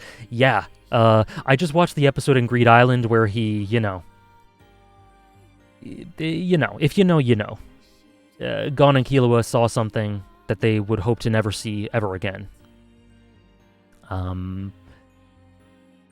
So yeah, there is that. But he's such an amazing character. It's insane. It's insane. A character like this cannot exist outside of Hunter x Hunter. Bisky was really happy. Yeah, she was. Admittedly. That man scared them boys. He did. It helps that he's hot in the 2011 anime with a sexy voice. Daisuke Namikawa, I love Daisuke Namikawa's performances. I think Hisoka's my favorite from him. I think he has to be my favorite. Oikawa, close second, but yeah. He's just, you know, he's Hisoka. He's Hisoka. He's peak character writing, peak narrative tool. When Hisoka speaks, I forget that he's a bad person sometimes. Fair. Me too. Hisoka just saying, okay, is peak. Yeah. I love in Greed Island when he's just kind of, you have him doing these menacing plans in York New. These completely menacing, awful, well, not awful, depending on your moral standpoint, but you know, these murderous plans. And then next arc, you have him playing some dodgeball.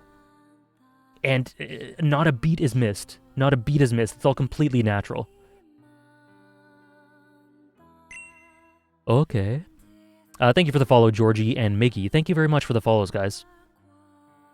Hisoka and Illumi, yes. Oh, yes. Their dynamic is so good. Totally agree, Andres. They front-load it so efficiently. And thank you for the hydrate. AG should really just have Namikawa and Miyano in the top 10. The Hisoka formula is so good that even the spin-off flashback chapter is all about him stuck to it. His air of mystery is maintained for the entire story, and I really like that. Yeah, the one-shot written by Ishida totally maintains that. Thank you for the hydrate, Jotaro. Totally maintains that while at the same time peeling back the curtain a little bit. The tone shifts are completely natural.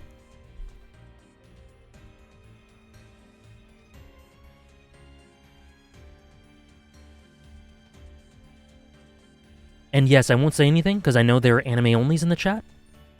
Or non-manga readers in the chat. But like Tyke says there, the current manga stuff is so interesting for Hisoka. So interesting. He cuts off a dude's arms, kills a couple guys, acts like a judge, and talks about how he can't help himself. It's so clean. Yeah. It's like so efficient. Togashi is the most mechanically sound, efficient writer, while at the same time not making sure that the series doesn't feel sterile. You know, there's emotionality and human Raleigh. I keep thinking about how I said Raleigh. Rawness everywhere. And then, yeah. H2O is not something you should be reminded by chat, you know. I don't need to be reminded by chat to drink. I drink plenty on my own. But, I mean, it's there for fun. Trust me, I drink plenty on my own. Okay. He's so smooth in everything he does. Yes, absolutely. Interesting. Hisoka best character post Chimera Ant. That's really interesting. I would give that to... Actually, let's not talk about that. I would give it to the protagonist of the current arc, I think, is what I would say. What arc would you say best portrayed Hisoka? Exam or Heaven's Arena? Best portrayed him, probably Exam. But Heaven's Arena adds a ton.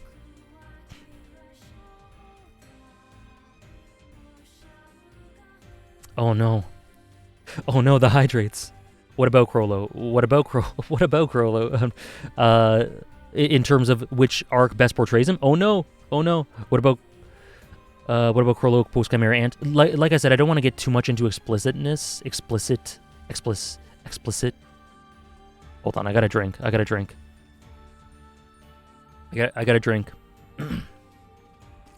Hisoka's great.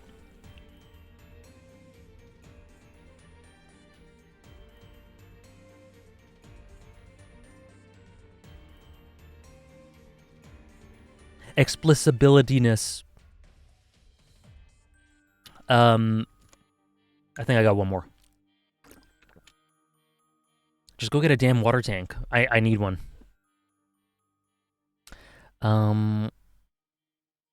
Yeah, so we're not gonna get into post-anime stuff. We're not gonna get into explicit spoilers. But yeah. Hisoka, amazing. Miya Atsumu, random thing I love about a favorite story, Berserk. Ooh, easy. Berserk. Well, maybe not so easy because there's so many things. Let's say, okay, here, Lost Children arc. Lost Children arc.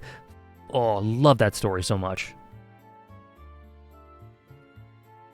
That was the first arc on my reread where I went like, okay, you know, I think maybe I love Berserk even more than I thought. Lost Children was where that kind of, on my reread, where that kind of came to me.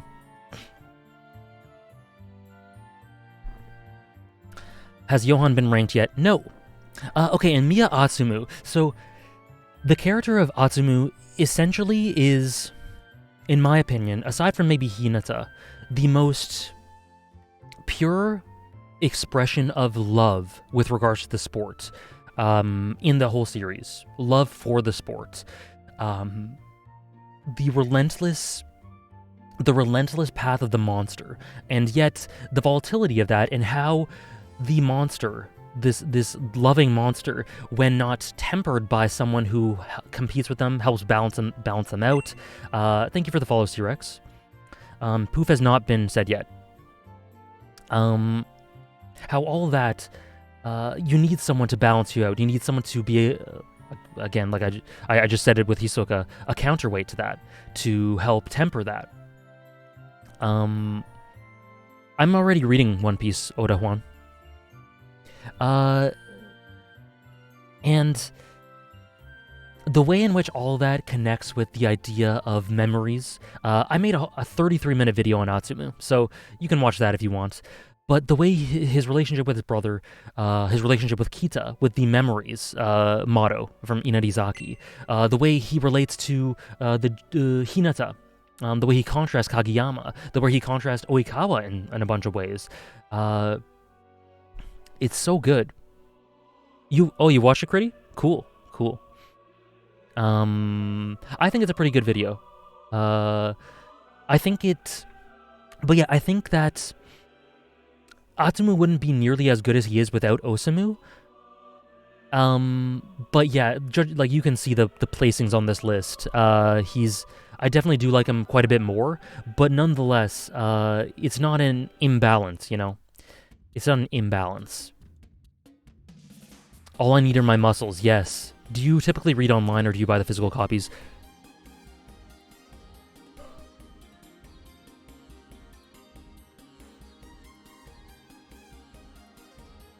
I mean, I just grabbed a stack. I'm a Haikyuu fanboy.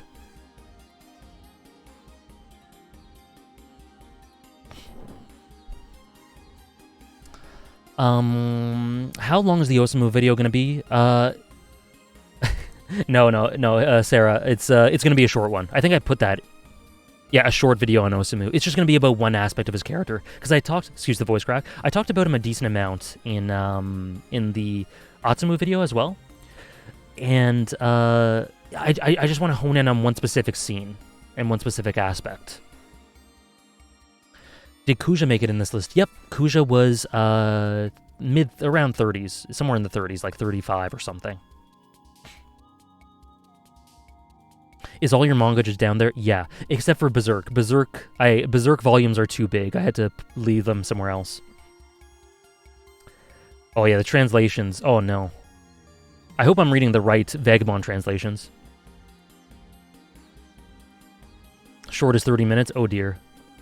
How he ends up reaching that balance to come to the conclusion he reaches with his team's banner and what he learns from Kita and the path Osamu takes, he never loses that monster status that draws you to the character, but achieves a balanced state of mind. Yeah, so what I love about Atsumu is he never tempers his fire. He never tempers it. He lets it rage and heat up as much as he can, but he directs it in different ways once he learns from certain things throughout the series. And that's a really specific subset of maturity that I really find myself drawn to.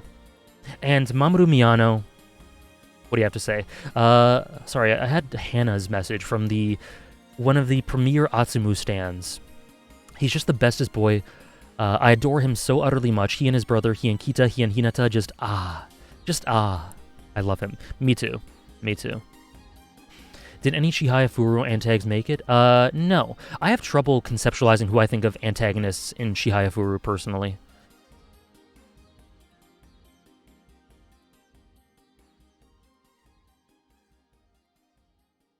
Has Parison showed up on this list? Yep. Parison was number 27. I am reading Vagabond, yep. I need a bookshelf. I need a bookshelf. Yeah, exactly what Sarah said, Astra.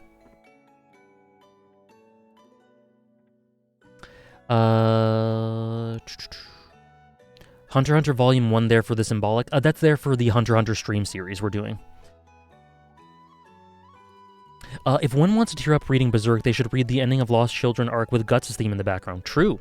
Also, there is... You know what, guys? Here, you want a tip for optimal Berserk immersion? Obviously, Guts theme, Bailet, both great tracks to listen to while you listen to Berserk. But here's a tip. This was so good for my reread. Ambient, Skyrim...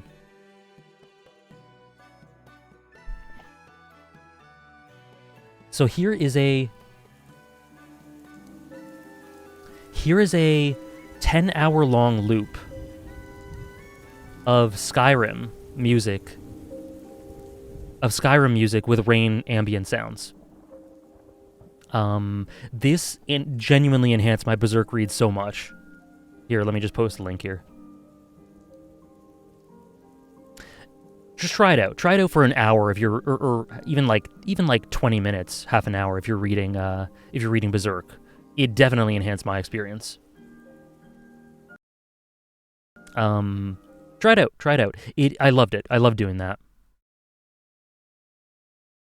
About to make Berserk go up 10 places. Hell yeah. Yeah. Witcher works as well. When the next deluxe edition drops, I'll try it. Try it, Andres. Try it out. Have you had the chance to read Chainsaw Man? Yes. Yep. Makima's on this list, by the way. She's in the top 60. Ghost of Tsushima, that's a good one, Luciano, for Vagabond. Oh, yeah, that's a great one. Okay, number 8. We only have one bet left, I think. And it is not this one. So number 8.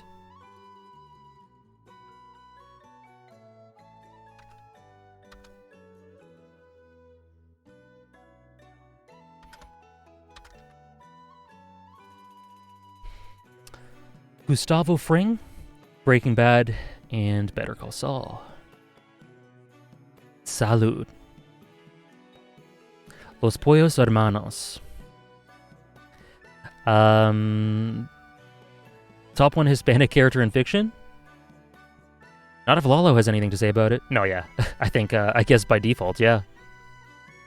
Gustavo, so good. So good. And I'm going to put a plus here just because there's another season coming out, right?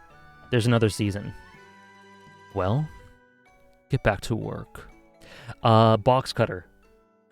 Box Cutter. I mean, need I say more than Box Cutter? There's that. There's the pragmatism, the business-like demeanor. Obviously, the acting from... oh, God, why did I just forget his name? Why did I just forget his name? Disgraceful. Giancarlo Esposito. Excuse me, I'm so sorry for forgetting his name. I don't know why. I guess because I was streaming. Yeah. The acting from Giancarlo Esposito speaks for itself. So, needless to say, it's masterful. But the business-like demeanor, the pragmatism, and then how he slowly becomes this hugely menacing. There's notes of ominous darkness there, and then it just begins unraveling until he becomes this huge, insane threat. There is just power emanating off of him, and I won't spoil again, but his undoing being what it was, being so tied back to his backstory, is so cohesive and genius. We are only 3 days away from peak. Season 6, baby! Yes! Can't wait! It's gonna be so good. It's gonna be so good. Ocelot at 12 makes me very happy. Glad to hear it, Fiji. Hope you're doing well. He deserves it.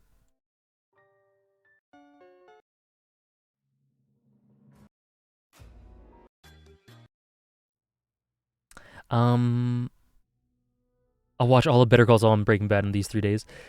Yeah, he does. So, Johan on the list yet? No. Nope. So what he does is so yeah, he has all those and he slowly unravels, etc. But what I love is there's a scene. There's this one scene I'm thinking of where you can slowly see things catching up with him and him becoming what this monster, right?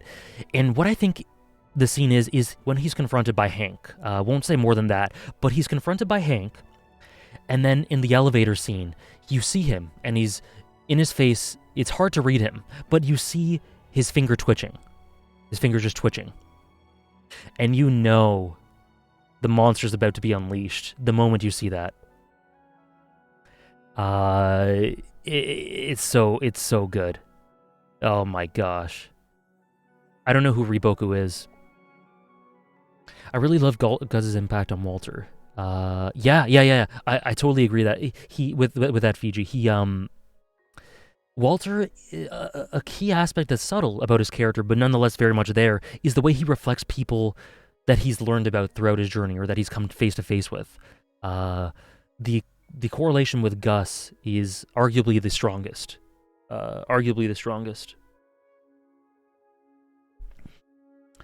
Some forbidden fruit tastes the sweetest, and then Better Call Saul just elevates him even more.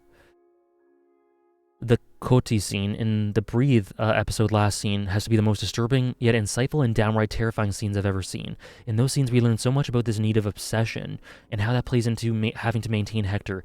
It's absolutely disturbing. And what I love about that is that there's such an understandability there. Which is twisted, because it's like, I get it, but this guy is the scariest thing at the same time. I did rank past Zeke. Zeke was number 22.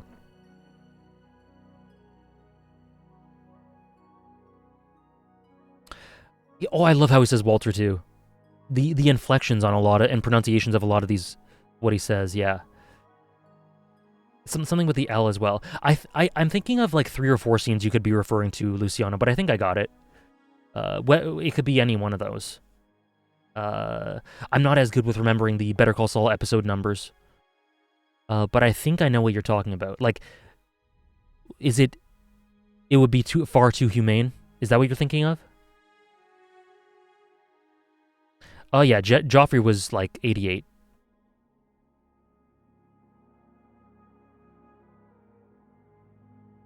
Or is it the story of the fruit? I could be confusing it with that. Yeah, Hector. Oh my gosh. You know what? Actually, I gotta change this.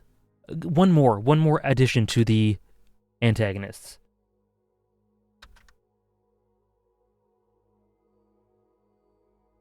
How was he not here?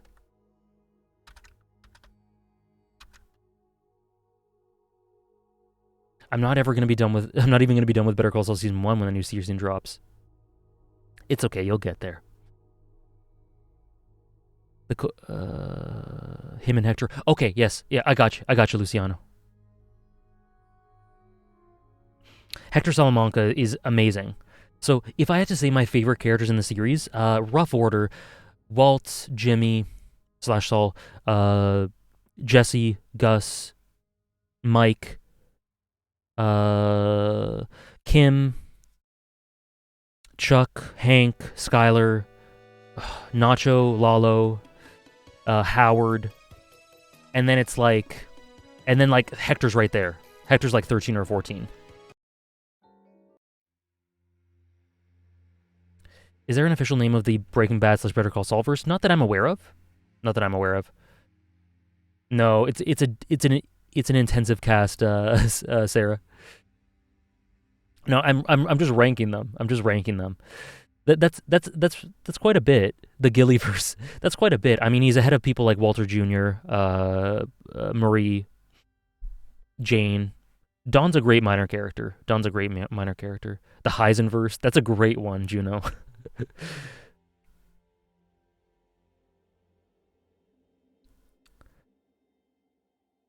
Oh, yes. Oh, okay, Lucy. Yeah, that is terrifying. And I love what it does for Nacho as well, Luciano. Great scene. I do consider Livia Soprano an antagonist, yep. Okay, so let us move on to number 7.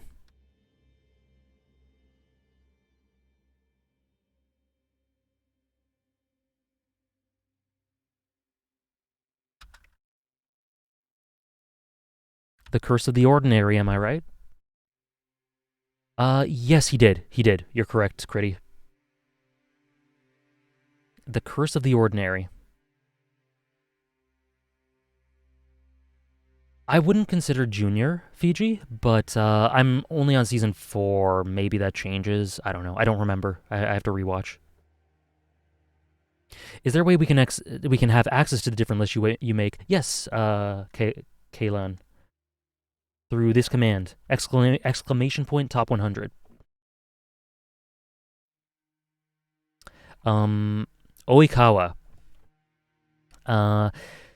So, in some ways, a very relatable Haikyuu character, but whether or not you can relate to him or not, he plays an essential role in bringing forth the idea of special people in the series, of talented people. No, guest. You keep asking about Mike Ehrmantraut. I don't consider Mike to be an antagonist at all, personally. In the overall complexion of him, I don't consider in any iteration. That's Tyke's tweet, huh? Any Twitter will post their top 10 antagonists filled with war criminals and one high school volleyball player. Two this time. I love this. It's like a Haikyuu sandwich. The bread being 2 volleyball players and the meat being Gustavo Fring. Thank you, SDMG. But yeah, so to bring forth this idea of talented, special people through his mentality, bringing forth the idea of transcending those ordinary bonds and potential as a player, and then to have that subverted the more you go along with the series, how Oikawa subtextually connects directly with, well, maybe that's a bit of an oxymoron, but nonetheless, you know what I mean. Subtextually connects with Kita's monster speech and everything how that applies to him. If you haven't seen my video on how the Inadizaki match changes everything, that's what I'm referring to. But Oikawa is just such a, similar to Hisoka, with being such a great tool mechanically, but nonetheless leans more on the emotionality, the human side of the character.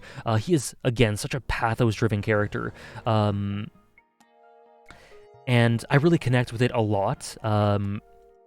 Look at that delicious chance ball. That's the dub for anyone who hasn't seen the dub.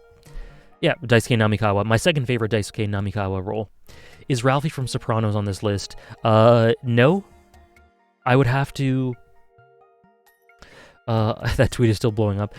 The six who are stronger. Oh, so good. The final point against Aoba Josai 2 is the peakest of peak fiction. Particularly in the anime I'm thinking of, but just overall. Ralphie is not on the list, Tyke, but I'm at the beginning of season 4, so I'm on episode 4 of season 4. Maybe that'll change. I don't know. Today might be the day to let your. Today might be the chance to. Sorry. Today might be the chance to grasp the chance. I don't know if that's. Whatever. Let your talent bloom. Maybe tomorrow, the day after, or next year. Maybe even when you're 30. I'm not sure if physique has anything to do with it, but if you think that it will never come, it probably never will. And that's how he transcends, because he believes in the end that maybe it can come. It's crazy to me how Furudate keeps making already exceptional characters even better. I already adored Oikawa in Season 1, then came Season 2 and the later manga stuff. I don't even know where he ranks anymore on my favorites list, he just transcends it. Yeah. Blue Castle, yes. Aoba Josai, sorry, Blue Castle. Let's go... I was trying to do the Seijo chant for Blue Castle, it doesn't work.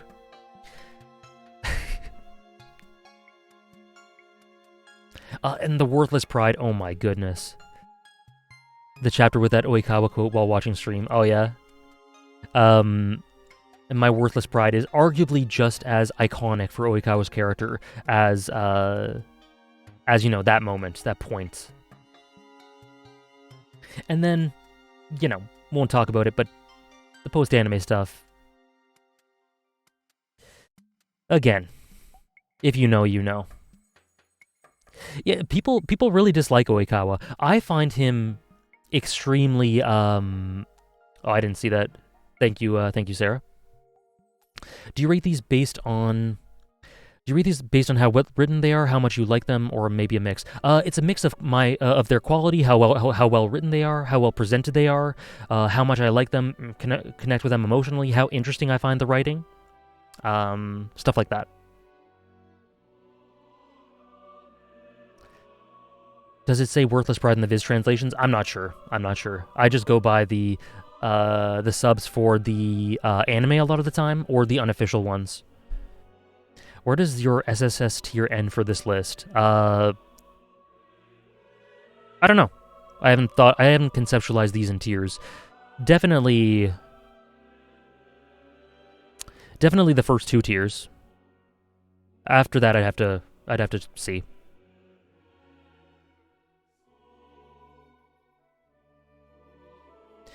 Yeah, Viz translations sometimes. Oh man.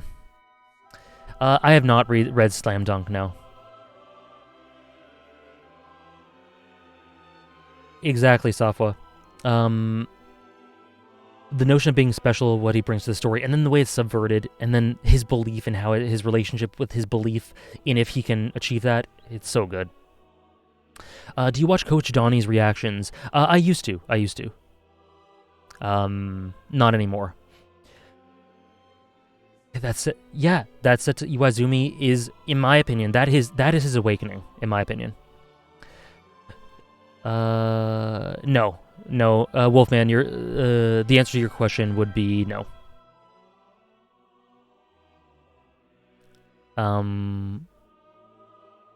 Okay. So Sebastian thinks Poof, Meruem, Crollo, Beato, Griffith, Johan. Okay, interesting. It was the awakening towards the mindset he has for sure. Yeah. What about Joker from Nolan's Batman? He's on the list. He's number 30. Okay. Now, last bet of the whole list. Again, I don't want any of you motherfuckers telling me that one of these two is too low, okay? It's gonna happen anyway, though. That was totally tongue-in-cheek for anyone who doesn't understand the tone. That was tongue-in-cheek for anyone who doesn't understand the tone. Half joking. I don't want any of you guys telling me this, okay? Now. Now. Last bet, okay? Last bet.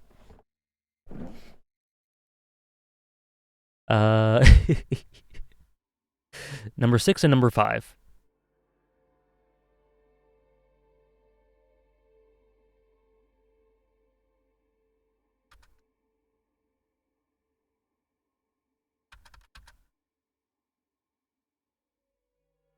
Here they come. Here they come.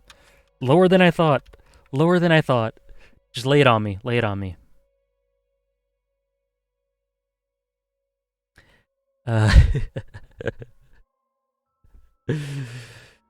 Okay. Number 6 and number 5, in some order, are that low? I thought you liked Crollo. Are Johann Liebert from Monster or Crollo Lucifer from Hunter x Hunter? Okay, that's the last bet. Okay, so let's get this started. Start a prediction. Which is number 6? Again, vote for the lower one. Vote for the lower one. Crollo or Johann? And we start. Okay, get your bets in. Get your bets in. Get your bets in. It seems like you were a Crollo hater. Yeah, that guy Alexander on YouTube, total headcanoned his way into the character. He wrote him for Togashi. Erica is on this list. She's 42, 43, something like that. Your videos are great. Thank you. Thank you, Lucifer for real, for real. AJ, I just don't know.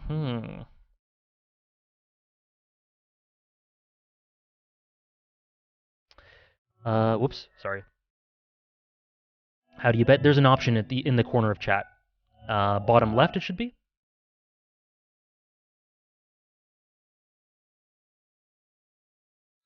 Okay.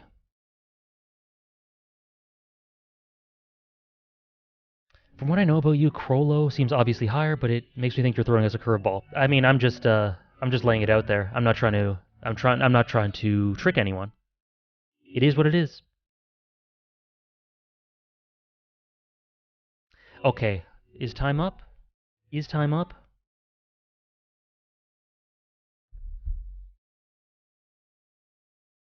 So the answer is, wait, let's see the split first. Let's see the split. The split, oh damn. Okay. 72% Johan and 28% Crollo. I was sure both would be top 5. Only one of them. Only one of them.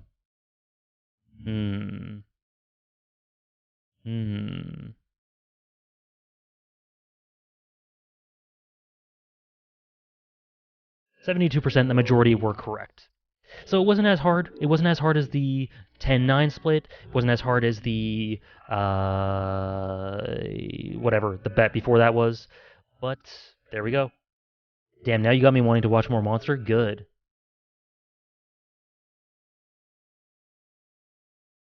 All right. You lost. Damn. Damn. Okay, so let's choose the outcome. The outcome is Johan. There we go. Last bet of these lists, of this list arc. Until who knows when. Went 0 of 2 today. You win some, you lose some, I guess. I'm sure, Tyke, you would have guessed so many of these, order notwithstanding. Yeah, Monster's amazing. Monster's amazing for anyone who hasn't watched it. So, remember what I said earlier about how, a lot of what has to do with a lot of these rankings is the manner in which the character is presented and how I find myself attracted to that presentation. There is no character even remotely written in the way that Crollo is written. I'm not wrong. AJ is. You're right. I'm wrong. Sorry. I've read the first volume of 20th Century Boys.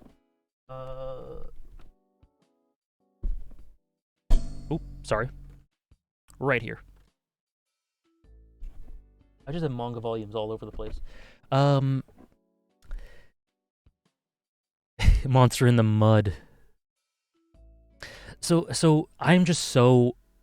The way Crollo is presented and executed, the way they use subtext and vague little lines here and there as like a breadcrumb, the way he's like a puzzle that you kind of have to put together using little things that you have to really pay attention to, he is so interesting. He's so interesting. He's my favorite. He's tied for my favorite presentation of a fictional character.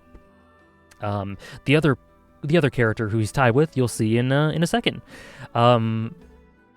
But and the presentation of that, and the core of it, not disappointing. And what I mean by that is the core of his identity as a character, interestingly enough that I say it in that way, is so interesting and so contributory to what the spider means, what York New means, how it foils with Kurapika, the idea of identity, the idea of purpose in this world.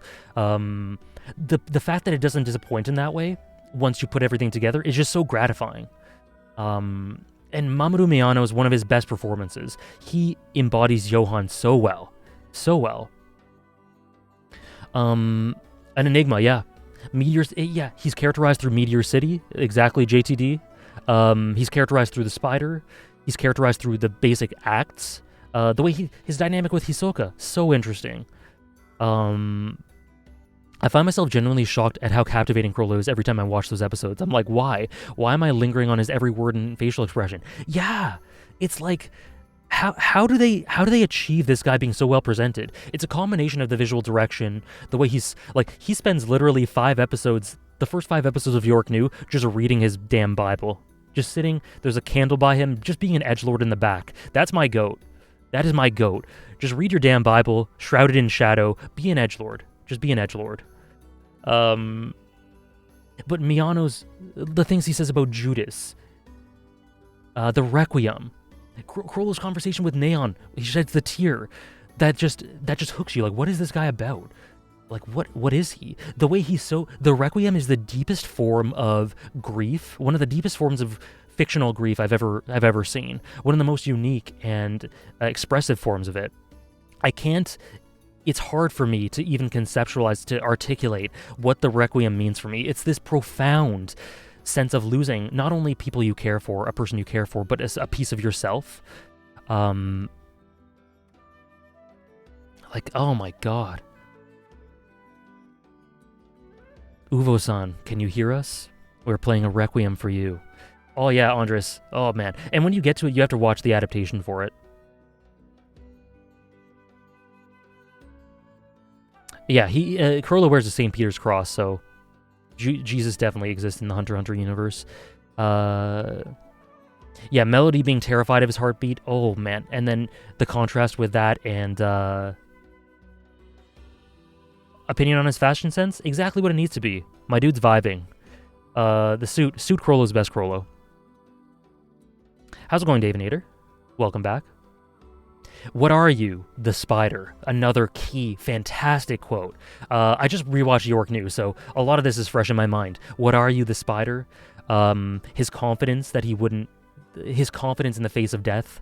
Yeah. How Melody says something. Melody says that he walks with death every day. Crollo walks with death every day. How raw is that?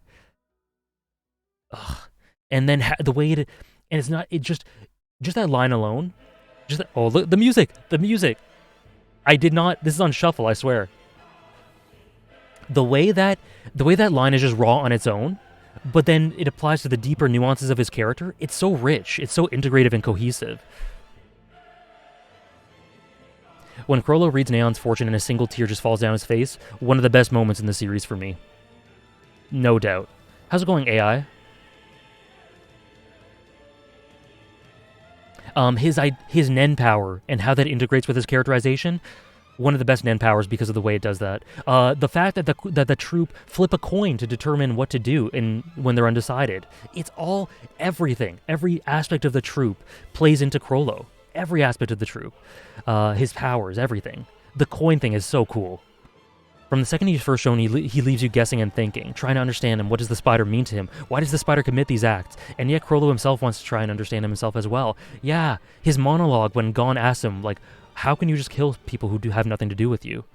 Oh, man. A man who has no will over himself, whose only choice he lets himself to have is to create a self. Oh. Do you find him emotional or just intriguing? I find him both. I don't consider Taichi to be a protagonist. I consider Chihaya.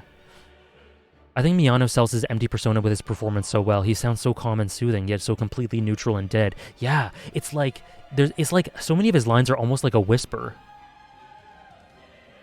I can't wait till you read York New, Andres, and then when we have the discussion, the stream discussion.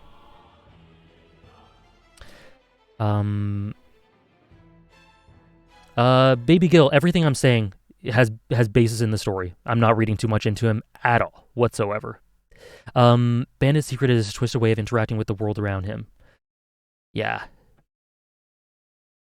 I mean, every point to have integrates with itself. So, I mean, if you can contradict that, then sure, you could say it's reading too much into it. But there's no contradictions, and such, it's a valid way of viewing the character. I don't really understand the reason, the logic, or reason behind telling people you're reading too much into them if they can explain themselves for forever, you know?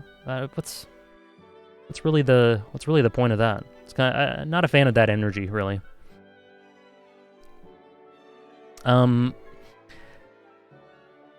Yeah, it's gonna be so great. It's gonna be so great. Like, all interpretations, if they have basis in story and reasoning, are valid, you know? The core, the core of his character and his motives essentially are very emotional. Jotaro. Yeah, it's really weird when people say that there's like that's with Attack on Titan too. Like headcanon, the things that have very direct basis in story-based material, that it's headcanon. It's strange. If you don't see the character that way, it's fine. But I mean, telling someone that they're reading too much into a character when they every part of the thesis has basis in the story is just dismissing the work they put into expressing themselves in that way. You know, disagreements are fine, but you know, I think just saying you're reading too much into it is invalidating it in a way I'm not a fan of. Random thing you love about York New?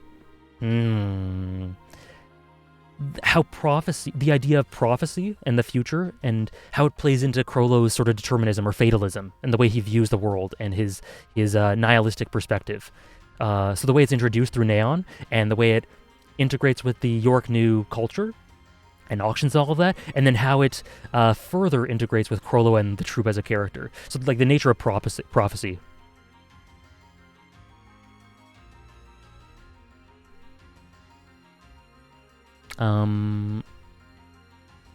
Meteor City reminds me of extreme poverty areas in the world, how kids are brought up and shaped into that, yeah, which is foreign to most people. The core of him is finding a place in the world. Yeah, and that is a deeply emotional concept. Like Safwa says there, everything Safwa explains there is a deeply emotional concept. You know, I obviously don't find him to be like the things he does justifiable, but I do think there's sympathetic basis there. And one of the most... I was rewatching with Hannah. Not sure if Hannah started her stream yet, or if she's still in chat. Not sure. But what we found was one of the most emotional lines in the series, in the arc, is when... Minor spoilers for the York New arc. Don't listen for the next 30 seconds if you don't want a spoiler for the... It's more than a minor spoiler. It's a moderate spoiler for the York New arc's conclusion. When I put my hand to the screen... I'll be done talking about the spoiler. But when that arc is done, right? When Crollo just tells Hisoka, you can't fight me, my Nen's gone. And Hisoka just goes back to the plane and everything in the blimp. Pakunoda is like looking on at him very curiously, and Hisoka says, I have no need for broken toys. Describing Crollo as a broken toy, it's a lot. It really hits. It really hits a lot. I have no need for broken toys.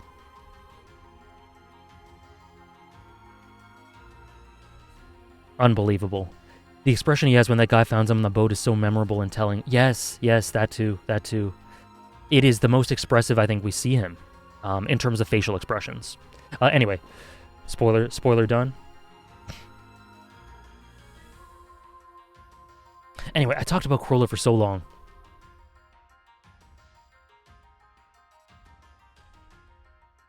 Jotaro, you're gonna have to specify. I'm not sure what you're talking about. I totally agree, Sebastian. Totally agree.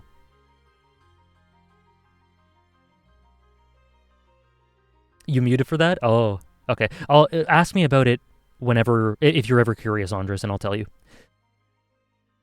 Okay. And then Johan. I mean, it's actually kind of similar themes for. I don't have.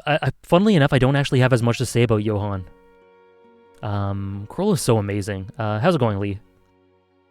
By the way, Lee, out of curiosity, how high up roughly would he be on your character list for Hunter x Hunter if you have one? Like, would he be top 10?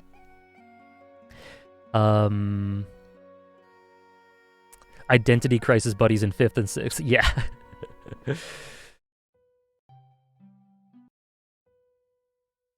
Oh, I cannot play this song.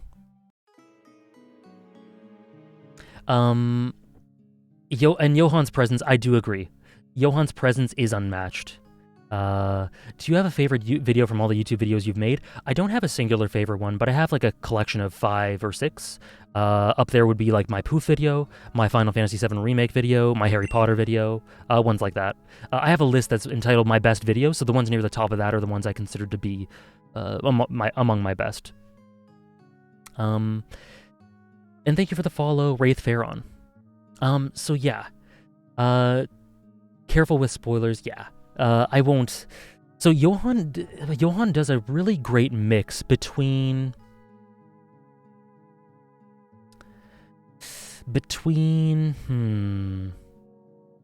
Oh, that's interesting, Sarah. That's interesting. One of my least favorite to one of my favorite.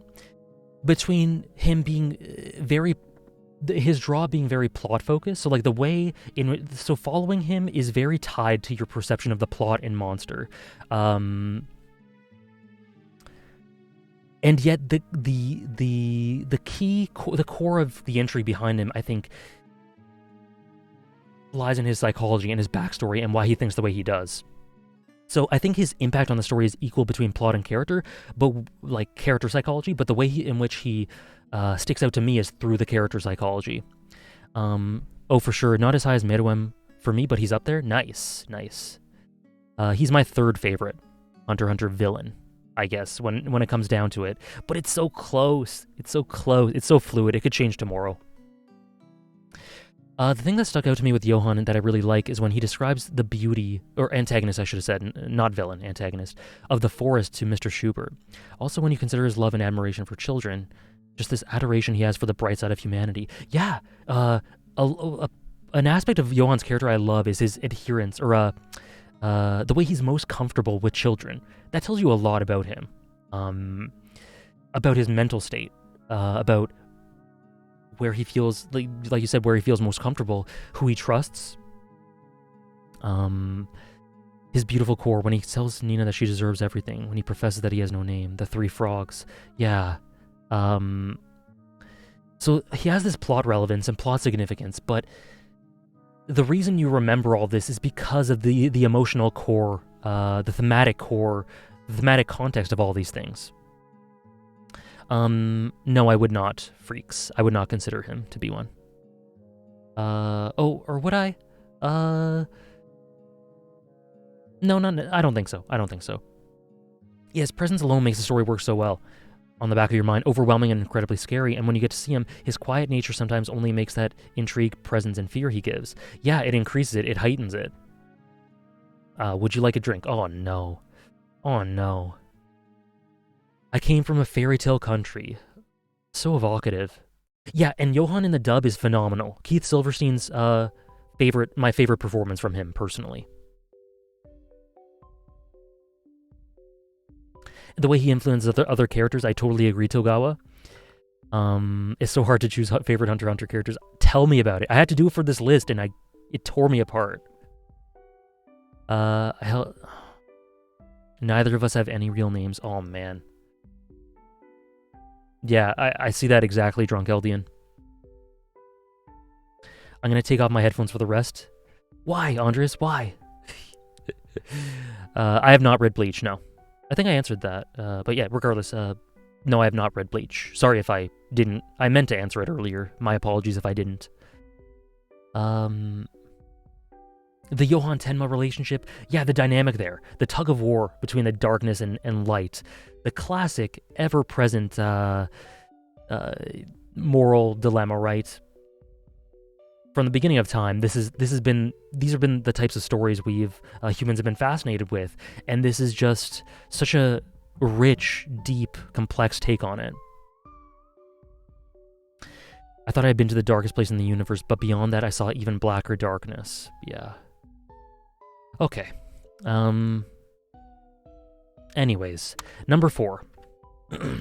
This character I cannot talk much about. I just can't. A lot of you have not experienced this story, so there's not much I can do. And you can't talk about this character without spoilers. You don't consider Kageyama an antagonist? No, I don't. I just can't, you can't. You know what? We need a specific song for this.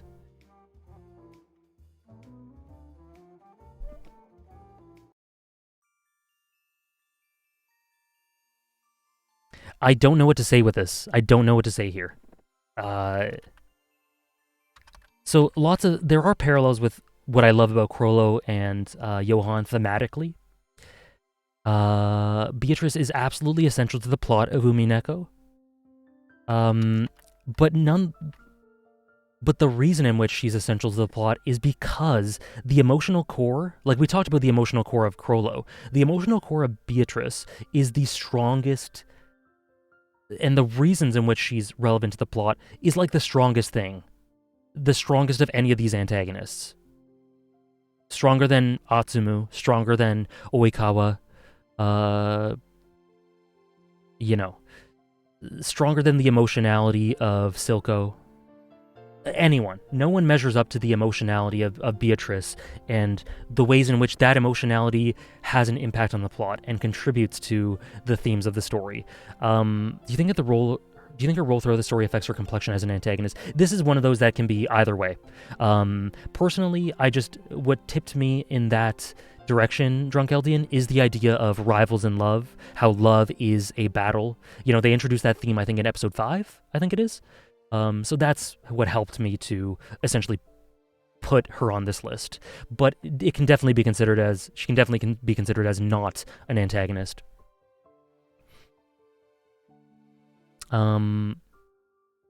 Is it episode 5? It might be. It's either 5 or 6. Yeah, amazing unraveling of the plot. Definitely a puzzle to solve. Yeah. There's enough of a distinction between her and Crollo for me to say that they are completely unique, but it's the same sort of draw.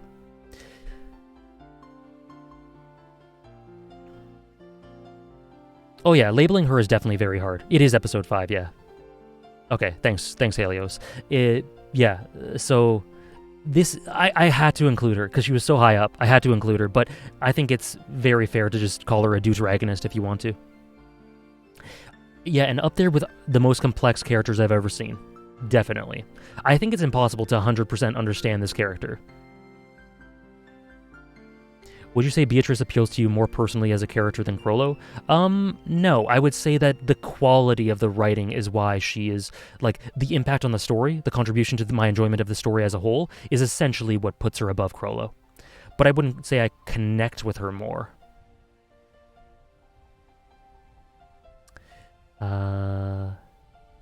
You said the same thing. Which thing, Drunk Eldian? Which thing are you referring to? Oh yeah. Oh, the antagonistic deuteragonist. Okay, yes. Yeah, I gotcha. Never mind. You don't have to repeat that. I gotcha. Yeah. I think with Beatrice, it's more gray. It's more questionable one way or the other. Oh, you were talking about impossible to fully understand this character. Okay, gotcha. Sorry, I misinterpreted. But yeah, yes, there are a few characters like that, but Aaron is one, Beatrice is one as well. But yeah, I can't really talk too much about it. Yeah, incredibly complex, but still at the same time easy to understand. Like, it's hard to grasp all the nuances, but at the same time simple enough to understand the draw of the character and her lasting resonance on the story.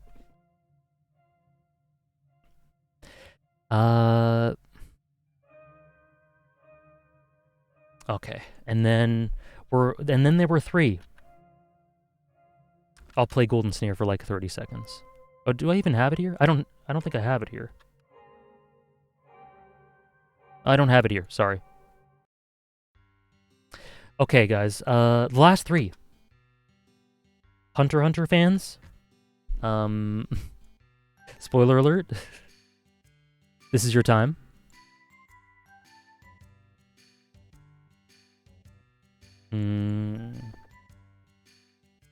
I'm looking for a specific track. Hold on.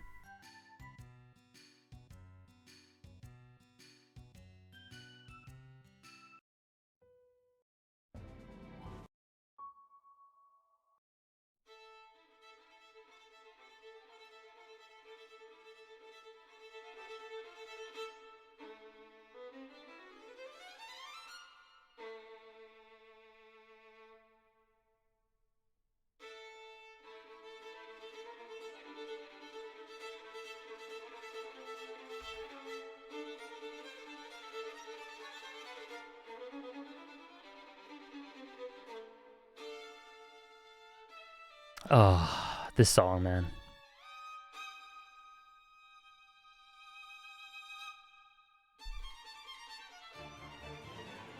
This song. This is so transportive.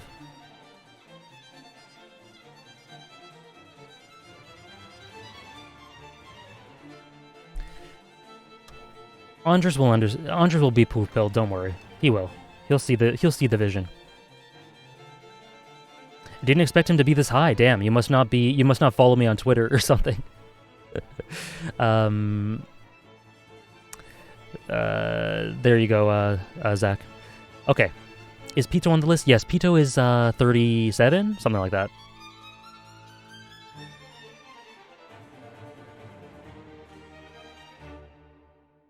Okay. So, Poof. Shia Poof. The...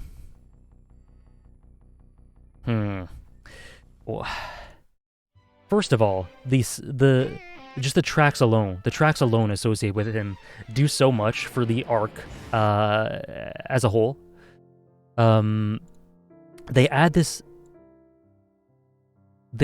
element of, I don't know, artistry, otherworldly poetic, like lyricism, that would not be there without him. Poof's presence alone, it changes the story of the Chimera Ant arc permanently through adding this lyrical touch to it, through his violin, through his artistic demeanor, through his, you know, the is Meruem considered an antagonist? Oh yeah, absolutely. I just had to be the man to oppose different times, but we are a new age where change can happen, and I can be on your side. You can be. So essentially what this boils down to is, and I won't spoil again, but this is, so I guess him being the highest, this is the most AJ core of AJ core characters, right? This has to be like the quintessential AJ core character. Do the music thing for the next two? That's tough. I wouldn't know which one to use for the next two. Will you upload the list? Upload where? I won't put it, I'm not putting it on Twitter or but I am putting it on my second channel on YouTube.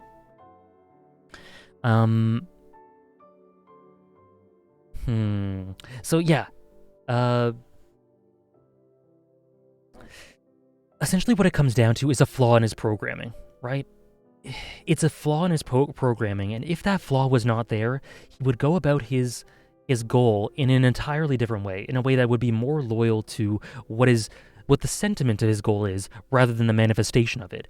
But the fact is, he was just born in a way that he was never able to carry out what is essentially his life's duty. It is deeply sad. He was doomed from the absolute start. He was never born into a situation that was going to allow him to do what he needed to do. And what he needed to do was so ingrained with his purpose and identity that it would no doubt cause him to unravel at the end. And the way in which this is executed, this feels like a video? Good. I'm just going off the cuff. I don't know how to explain him that well, because these are just thoughts. The way in which Togashi slowly keys you into these things, it's like this beautiful madness getting into the mentality of Poof. It's this beautiful expression. Like, he is expression personified. The scene where he goes, where we get into his mind, and he just chastises himself and just curses himself, and he does those dances and then those poses. It's the deepest form of self-loathing, expressed in the way that only Poof himself can express it. Sorry, let me scroll up. But he feels something deep within him that requires no understanding. Through his existence, he's able to see life from the summit, despite how tragic it all was.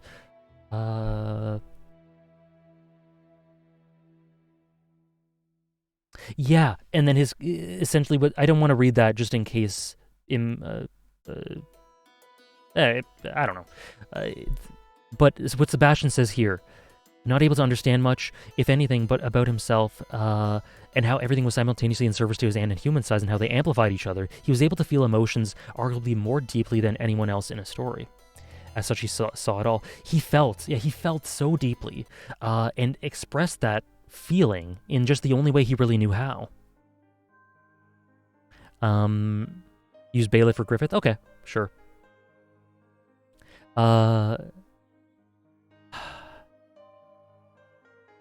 And then the way his arc comes to a conclusion is kind of beautiful because there's a transcendent aura to there's a transcendent nature to it. He's able to transcend those shackles in a way.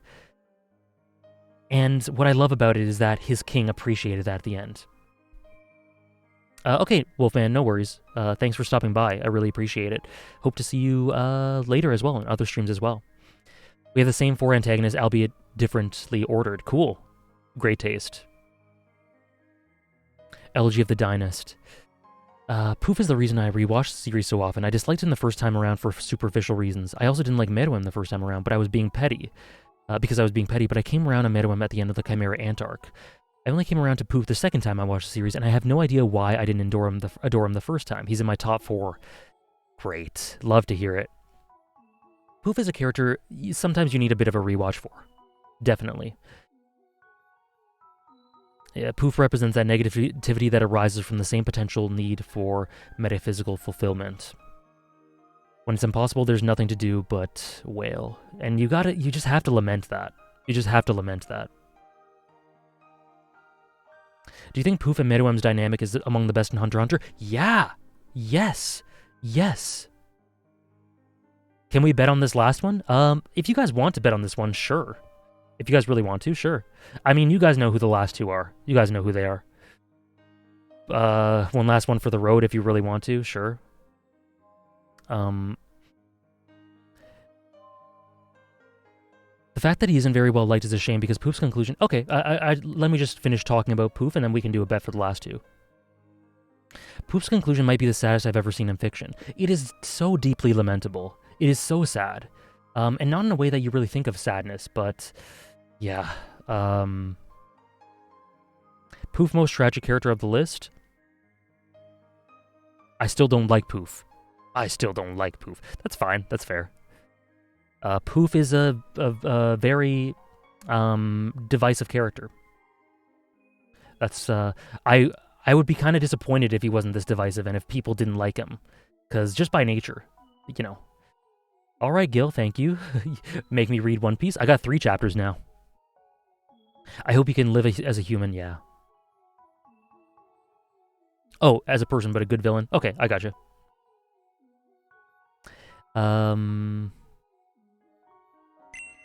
Thank you for the follow. Okay. Okay, so we will... I had to spend those points before I go all in on the White Hawk. Okay, so... Yeah, for more about Poof, see my video. Shill. Number 2 Tompa, number 1 the Boulder. Okay, so last one. I mean, you guys know who the last 2 are.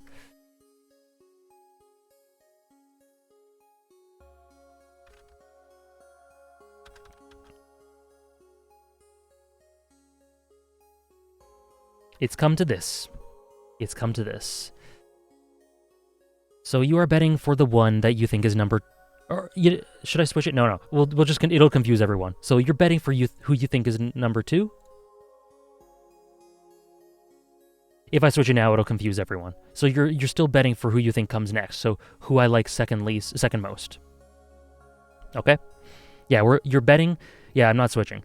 You're betting on who you think is number 2. Okay? Bet for number 2, everyone.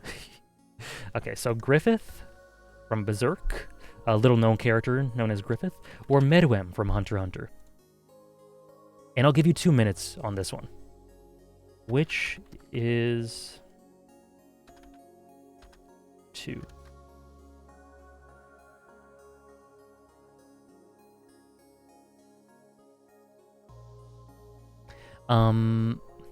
Let me just cue up some music. Totally unrelated, I promise.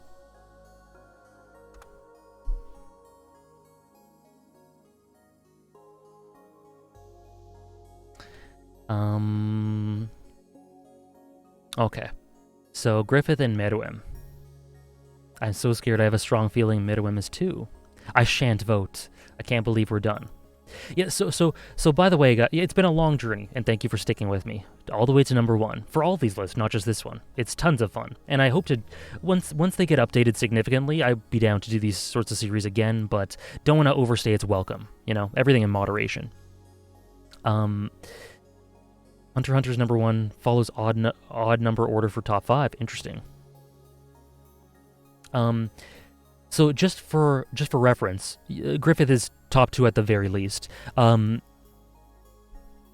difference between 6 to 1 was very, very tight. It's almost fluid. That's the mini difference. That's the mini tier within tier 1 that I was talking about. But so before my reread, Griffith would have been around 7 or 8, maybe 9. But the reread definitely elevated him. I mean, needless to say. Glad you guys have enjoyed them. Just about 20 seconds left, or 15 seconds left.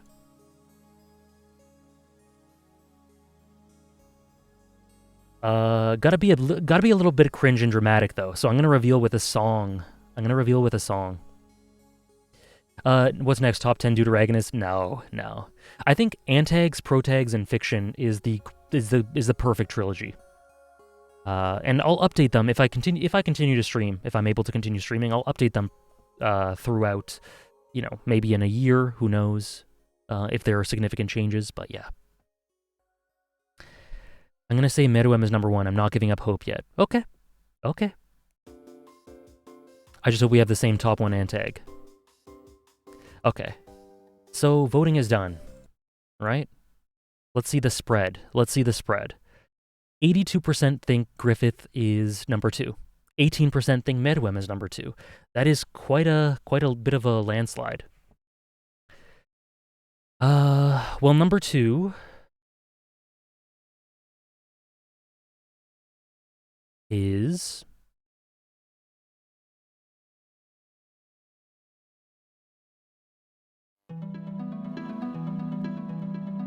Griffith.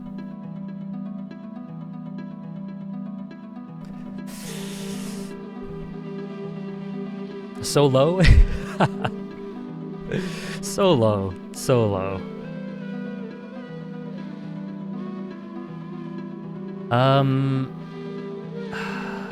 Why is... I do hate Griffith. Griffith did everything wrong.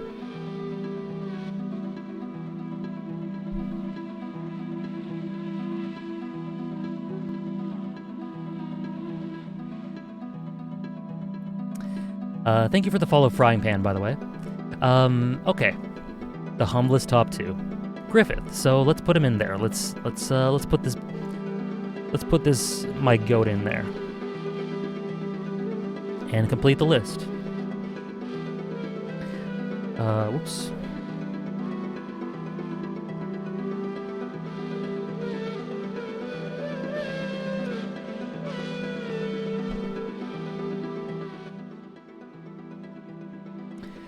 Oh boy.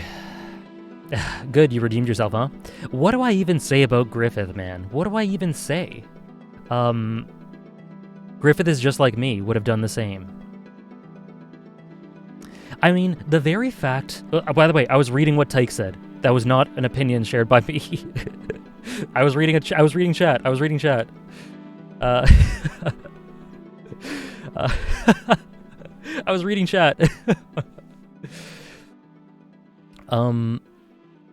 So the very fact that moral discussions about Griffith's true nature, discussions about the type of person he is, whether he really cared for his comrades, whether he cared for Guts, whether he was capable of love, the nature of that love, if it is there, whether he had friends, whether he was lying in certain instances, and the fact that there is clear basis, there is definite basis for any and all, there's enough merit for any and all interpretations when it comes to that, is enough to show how pristinely structured and presented this character is.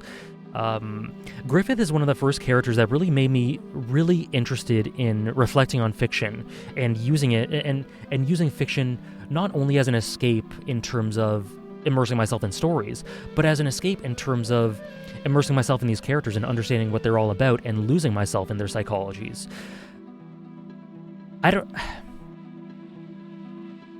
The first of all, his presence. Well, not first of all. I just talked a lot about him, but his presence, the way he's presented. I tweeted about this a long time ago. He's said to be this magnificent, beautiful human, like almost too beautiful for words, almost like an angel, like an unbelievably beautiful.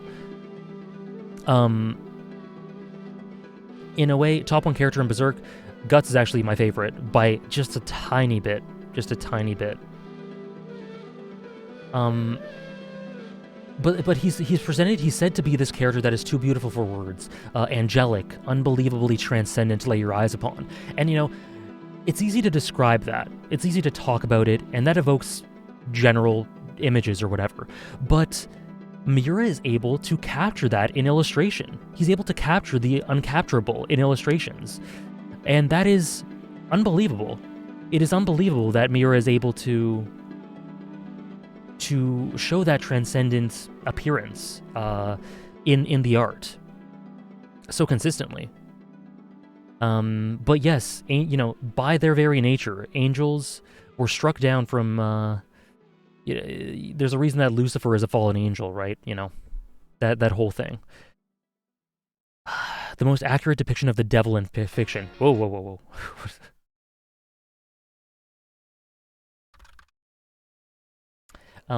Yeah, I'm right there with you. Sorry, and then let me just choose the prediction. There we go. Did Chapter 364 elevate him for you? Yeah, definitely a little bit. Definitely a little bit. It added a little bit of ambiguity in terms of the direction. It opened a lot of possibilities for where the character would have gone and added a layer of ambiguity to certain things. But it wasn't really a new... Sorry, to say it added that layer is a bit inaccurate because it just carries forward the seeds that had been planted beforehand. Griffith was wondering this at the beginning of Falcon of the Millennium Empire arc. Why do I feel this? Why do I feel this? This feeling in my heart. Why? What is that? So that's just carrying forward that plot element, that character element. But nonetheless, I love the way in which the emotionality of it, right? The tear, that kind of hits different. That's a new aspect to it that shows that kind of almost recontextualizes a tiny bit, like a tiny layer of recontextualization to the Golden Age arc and what those interactions might have meant for him. That warm nostalgia, that line is so key. I made a video about Chapter 364 and Griffith as a whole, but the fact that there was this nostalgic warmth, is what he says. It is a damn shame. It is an absolute shame. The nostalgic warmth line, the more you dissect that there's a nostalgic warmth to the way he was feeling when he shed that tear, as it shed like morning dew, you could just think about this guy forever. Okay, sorry. And then there was a question from Luciano. What's your interpretation of the "never again with you" line? At first I was very confused as to what he meant by that and if that translation is even correct, but I've come to like it a lot. Thank you for the follow, Kaylan. Yeah, I'm going to be honest with you. I haven't thought about that line a ton. I'd have to think about it a lot to properly understand it, to be honest. That's one of the lines that I don't really know what to make of. Sorry, I don't really have an answer for you, Luciano, but you guys are welcome to share your interpretations. At this point, I think spoilers are pretty fair game. So if you don't want to be spoiled on the explicit spoilers, just I guess don't look at chat. I don't have to read them out, but I'm curious about if you guys have interpretations of that. Johann is temptation, Griffith is calamity. That's a great way to put it. Been delayed 2 hours. Sorry for delaying you, Critty. Thank you for participating and stopping by. I really appreciate it. He says that when the eclipse is about to, or right when the transformation is about to occur. I think. I'm pretty sure. Have a good stream, Critty. I'll try to join in. The fact that you consider Guts better than Griffith, Guts being 6 and Griffith being 2, shows how amazing this manga is. Yeah. Yep.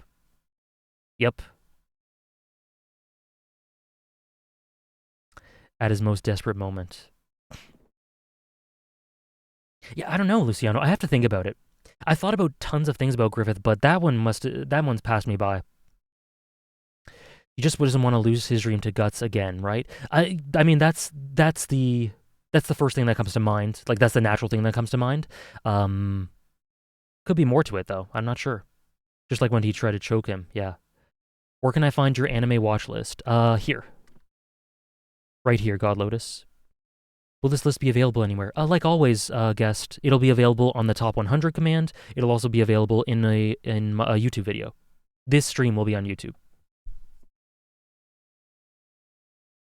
Griffith is honestly kind of heroic for realizing the nature of causality in this setting and breaking free of the cycle of demonic negativity and simply believing in a beautiful possible world.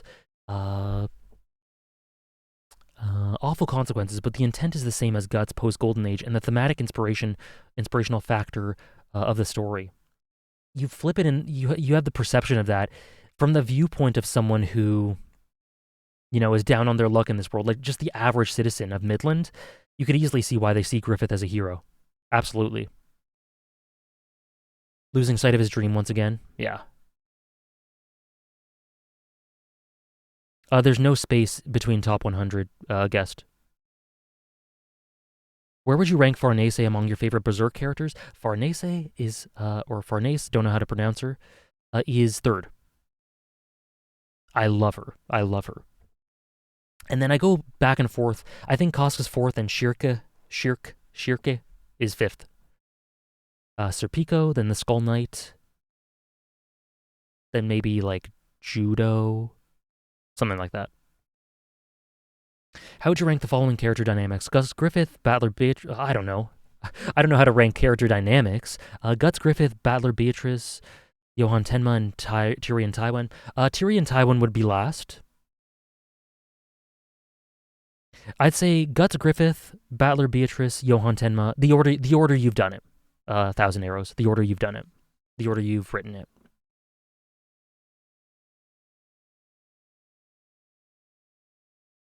Where was Littlefinger supposed to be? Littlefinger's 26.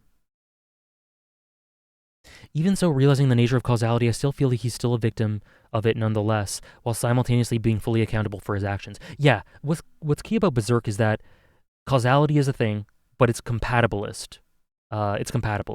So there is agency and responsibility to actions. Clear weight. Isidro top 1. Your top 5 protagonists are better than your favorite antagonist. Not sure about that. I'd have to think about it. But my 6th favorite, I like better than my 2nd favorite.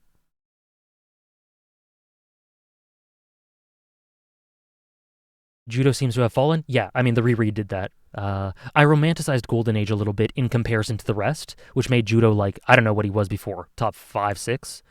But yeah, he's 8th at best, but he's still a great, wonderful character in my opinion.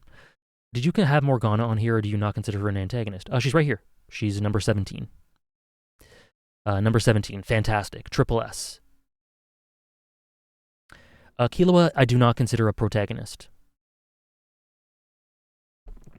I like it a lot because that's the line he tries to say, I'll never, which to me is an indication of him trying to come up with a way to word what he's feeling. And never again with you being a perfect grammarly correct continuation of those previous lines, showing the magnitude of the confusion and agony he's feeling. As in, he can only spout out something that is purely pushing him away, even though the line itself is not grammarly correct. Okay, I get that, Luciano. Yeah, I like that. I think that's something that I felt, but never really thought about or reflected enough to be able to articulate. It's a very feeling-driven interpretation for me. I think I understand, Luciano. It reminds me of Aaron because in the end, it's his will, like with Griffith. Yeah, exactly. Compatibilist, exactly. His dreams stem from that sight he saw as a child to have his castle. Clutching, yeah, and the castle being this symbol of something that's so far beyond the reach of anyone in his station, in this kingdom, in this setting, in Midland. It's, the contrast there, the heavenly castle, and how that corresponds almost directly with the heavenly visage that that Griffith is himself. That's very intentional.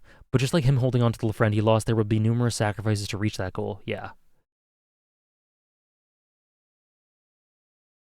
Thank you, Amnaf. What are your thoughts on Skull Knight as a character? Um, I don't want to make this too much of a berserk stream, but to sum up really quickly, wonderful through the subtext, wonderful through a lot of the subtext and theorizing you can get through a lot of the subtext. The most recent chapters of Skull Knight really elevated him for me. Really elevated him. The stuff for Skull Knight in Fantasia was really good. Or sorry, Elfhelm. Which one is your favorite between your top one antagonist and top one protagonist? That's a secret. It's a secret. It's a secret. You will never know. Okay, and then there we go. So Griffith. Fata full reread with context gonna change your life like Berserk did? I hate to break it to you. I already reread Fata, Zach. I already reread it.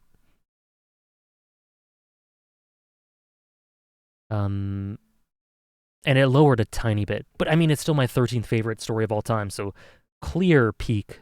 But yeah. Can you tell us if your favorite Hunter x Hunter character is Killua or Meruem? No. No. Hold on.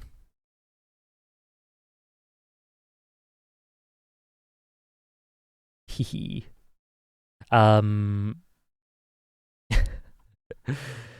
It's just the way he approaches it, wording makes me think more to the magnitude of the betrayal he felt. And like, yeah, the way it's incorrect grammar really speaks of like the impulsive, I don't know, impulsive not the right word, but the rough around the edges execution of that line. It really shows the force that his feelings are coming out there, right? The force with which the immense weight that betrayal felt to him is so in contrast to the way he speaks otherwise. How's it going, KMS Kaine? How are you?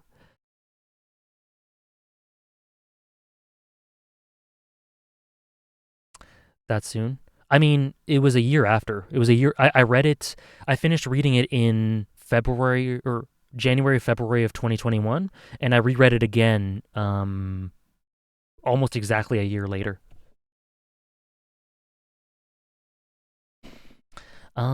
Any plans for reading new series? Yeah, I'm reading a few new series. You can check my anime list for stuff like that. Linked right here, God Lotus. Vagabond is one. Actually, Vagabond's the only one. And One Piece. Vagabond and One Piece. I would argue that Griffith is better, but you have your own opinion. Yeah, I mean, there's no point arguing this. There's no point arguing any of this. These are personal top 100 lists. Arguing over that is, I think it's just an exercise in futility, personally, when it comes to these thin boundaries. Because I think someone having Griffith over Meruem is totally valid. I wouldn't argue it against it in any way, you know? How far are you in Vagabond? Oh, very, very early. Just 4 chapters or something. I didn't forget about the music. Luciano. I just was waiting. Okay. I've already started Vagabond. I read Vagabond. Anyways, we're getting off track. Meruem. I appreciate all the questions, guys, and I really am humbled by all the questions. But we gotta conclude this.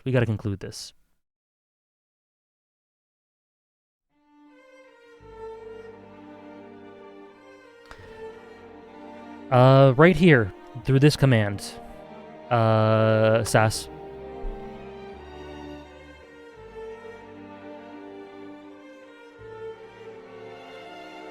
God, this is such a beautiful track. This is how... What sticks out in my mind at this moment is... This is how deeply he values her, Poof's line.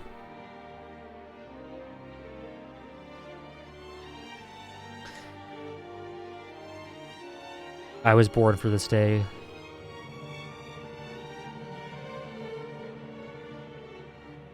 Welfin did trigger this track. The music. Why did they go so hard for it? I'm so glad they did.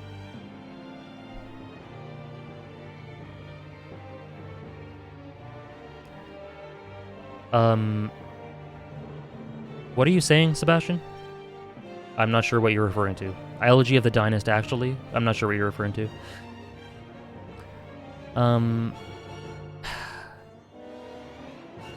Andres hates Chimera Ant? Nah. Andres loves Chimera Ant. Or he will, if he doesn't already. The blank face where he's looking at Komugi, yeah, exactly. This comes flooding in. It comes absolutely flooding in. No, I don't think so. I've talked about that in my Hisoka video, Panda Wema, but the long and short of it is no, I don't think so. Meruem. Oh, you're getting a Meruem and Komugi tattoo? Oh man, that's so cool. Number 3? Oh my goodness. I wish I had the commitment for that, but I don't think I do. I can only do silhouettes of anime characters. I don't fear kingship, only the tedium it will bring. So, okay, let's talk about it. No, I'm not going to do a Deuteragonist list. I would not be able to narrow it down. Okay, so Meruem, right? Meruem. So he does... The funny thing about Meruem is he's a pretty classic, traditional... It's like a pretty traditional arc. Conceptually, there's nothing that's hugely unique about it. Let me just put the music right back on. There's nothing super unique about the concept, right? Nothing inherently unique about it, at least. But it's all about the execution, and then the things that the nuances that spring forth as the character gathers pace, right? He was Meruem saying that he was unworthy of the royal guards. It makes me weep that Meruem never got to get that internal bond with Pito and after he did with Poof and Yuppie. That is one of the tragedies of Pito's character, for sure. Nobody. Alexander. Meruem is fucking... Holy shit. Oh my goodness. Yeah, I wouldn't be able to rank my top 100 characters ever. No chance. Thank you so much for the 25 gift subs, Sarah. Thank you so much. Oh my goodness. You could... I hope there's enough left over for your tattoo. Thank you so much. Thank you for 25. Goodness. Thank you. I can't ever... I just ran out of words to express my gratitude. Thank you so much. 11 Hunter x Hunter characters and 7 Haikyuu characters ended up being the list, so I did 25, because why not? Fair enough. Fair enough. Yeah, Hisoka's backstory is kind of... It's there. It's not necessary. It's fine. It's whatever. It makes sense. It's cohesive with his character, but I could... You know, it wouldn't change much about him for me. Yeah, the music. So, one of the things I like about Hisoka is he's essentially, again, I've said this in a video, but what happened, I said it in a video about Hunter x Hunter characters. Olgierd I do not consider an antagonist, Miles. Is that a lot of Togashis, you know, there's that classic idea of just because a character says something doesn't mean that the story is advocating for it. But in my opinion, what Meruem says about power and the way to wield power and what one should do with authority is directly reflecting, in my opinion, Togashi's opinion on power. His take on power. The things that Meruem come to understand about power. Keep stalling? Keep stalling for what? I'm confused. A lesson in power. Yeah, exactly. Oh, so I'm ranking my top 100 characters. Oh, chat stalling. I love Togashi's comment about Hisoka, and he said it's better to leave his past up to the imagination of the viewer. Me too. I totally agree with that. But yeah, so yeah, like the organic way he comes to learn about power through seeing the views of humanity from the outside and understanding the flaws there. I just think judging everything that Togashi has to say about through the election arc, through the Chimera Ant arc, through things about Leorio's character, Pariston's character, some of Jing's character, integrating that all with Chimera Ant arc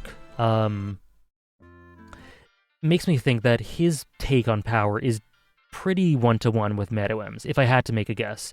And so, yeah, what he says to Netero, power should be used to protect the weak and those who need protection, not for terrorism or any of that. I'm paraphrasing. I don't have the line in front of me, but I think that's a big core of his character and what he's come to learn. And what I love about it is it isn't like a switch is flicked and he suddenly becomes a paragon of virtue, because he still suggests things that are very kind of yikes. Like, he suggests, okay, here's my fair solution. We will have humans in internment camps, and we will only eat, we'll be selective with the people we eat. Those who are special like you will be not eaten, very meritocratic. Yeah. So there's some things that are still kind of, understandably misanthropic, but nonetheless, I wouldn't have it any other way, because that's the gradual evolution of the character. It has to be that gradual, otherwise it's not entirely believable. He wouldn't just suddenly go, all humans should survive, coming from where he came from, right? I think he would have changed eventually. Me too, absolutely. If they realize that all one needs in life is the sun, the moon, and poetry, how the true ruler realized this along with Meruem is so Kino. Both found pleasure and fulfillment in the simplest things of life, which is one of my favorite takeaways. Yeah, and then so, let's get to it. Komugi. His relationship with Komugi is the counterweight, like in all things with Togashi, these counterweights to what is portrayed in the story. One day we will make you read JoJo. I won't be reading JoJo. Sorry to say. The only thing I might read is if Part 7 never gets an adaptation, I might read it. Maybe one day, but none of the rest for sure. So yeah, that ascent, to obviously contrast with the descent of Gon, to contrast with Netero, to show that flip side, that light of humanity. I've said all these things before. I'm just repeating myself. But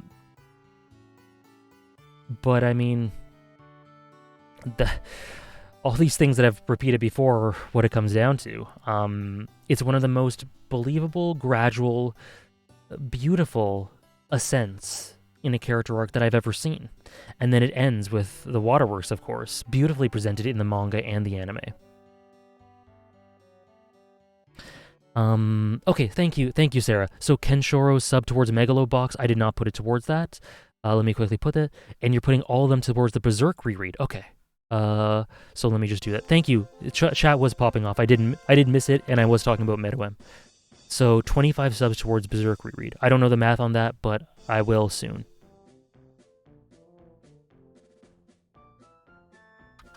So I'll do that after. Thank you for that, Sarah. Sorry you had to waste your points for that. It's only 100, though.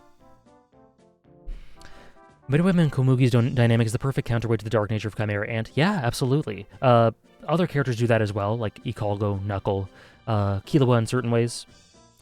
But Meruem is the most substantial one. And it's a bit tricky because, again, I want to save some of this for the Chimera Ant discussion for Hunter x Hunter. But yeah, just in general terms, the relationship, the ascent, the dual-sided nature, two sides of the same coin, Hyori Itai. No better example of that in the story than Meruem. Gon's right up there with him as well. Netero's right up there with him as well. But no one better portrays it than Meruem, I think. Yeah, when he says I did not deserve the Royal Guard's devotion. Oh, cool, Sarah. That sounds really good. One of the best character conclusions you've seen? Easily, absolutely, so easily. But yeah, one of my favorite lines is what Indie Lord says there. I did not deserve their devotion. That in itself shows that he perfectly understood his guards and understood... What I love about that is that he understood the flaw in Poof's programming. Because Poof's devotion manifested in a way that went against what Meruem would have wanted, but nonetheless, he understood it. He understood the true nature of it, maybe through Poof's power, maybe through intuition and intelligence. Nonetheless, he understood it, and that really hits home. It makes me honestly weep every time, that moment, almost as much as the end of 135 or 136 in general. Name random thing I love about a favorite story. A random thing about A Dance of Dragons. Tyke, the Siege of Winterfell and Mance Rayder's role in it, and just like the way in which Martin deliberately goes through the different factions and different the boiling tension throughout Winterfell, as all that's going on in comparison to what's going on outside. I love that section of story. It's one of my favorite sections of the entire story, just because you kind of put pieces together, and the leader from White Harbor, I forget his name, but his role in it, learning about what Mance is doing, everything there. It was thrilling to me, thrilling in a sort of understated, quiet way. But it's one of my favorite sections from the entire story. It's so good. Manderley, Wyman Manderley, thank you, Thousand Arrows. Yeah, it's phenomenal. It's phenomenal. And then obviously Theon too, and his role in it.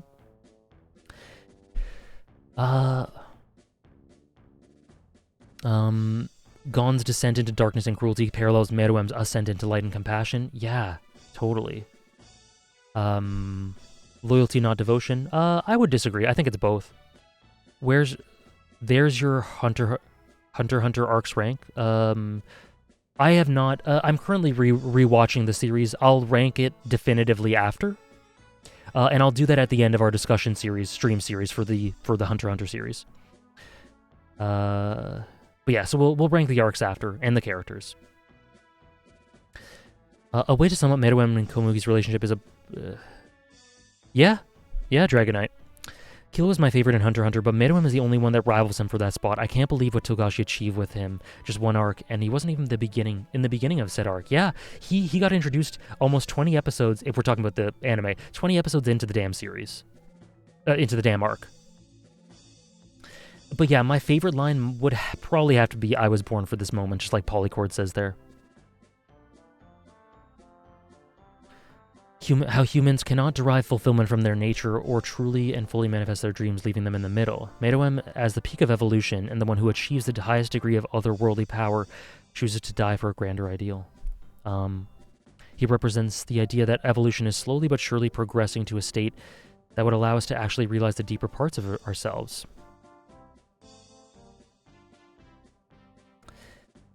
Yeah, he's so lofty though, right? He's so, through his ascent and through his role, he still, even though he represents that, at the same time, something in the back of my mind just says that almost feels unreachable regardless. But it's not, because he got there. And he is very human. Lots of thought food.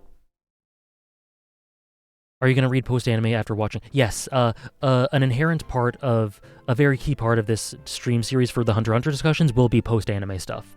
Yep, absolutely going to read. I love what you said in one of your videos about how everything flows through his narrative. Even the parts that seem distinct from him are directly tied to him, or indirectly tied to him. Yeah, so plot relevance too.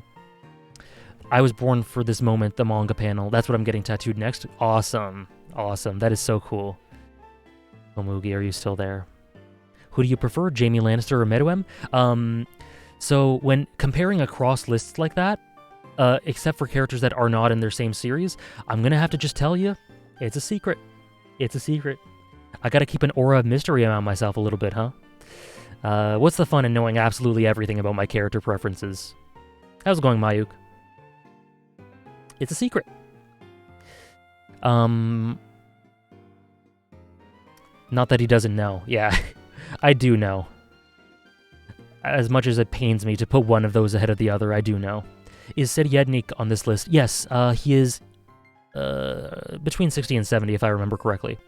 So actually, yeah, it's done now. So the list is done. Where's Seryednik? Number 68.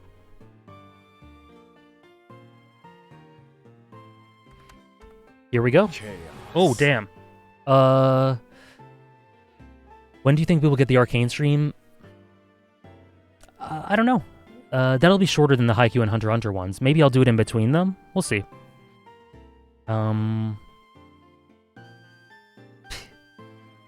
Oh, 25. I thought it was just 5. Oh my goodness. Davinator, you dropped 100 in the last 2 streams or whatever it was.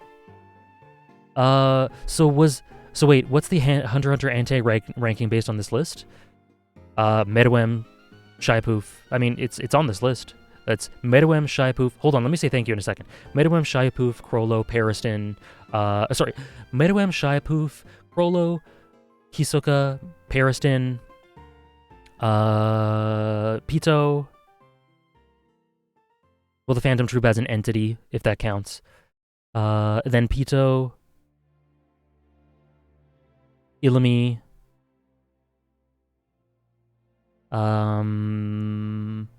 Yuppie, and then Sediednik.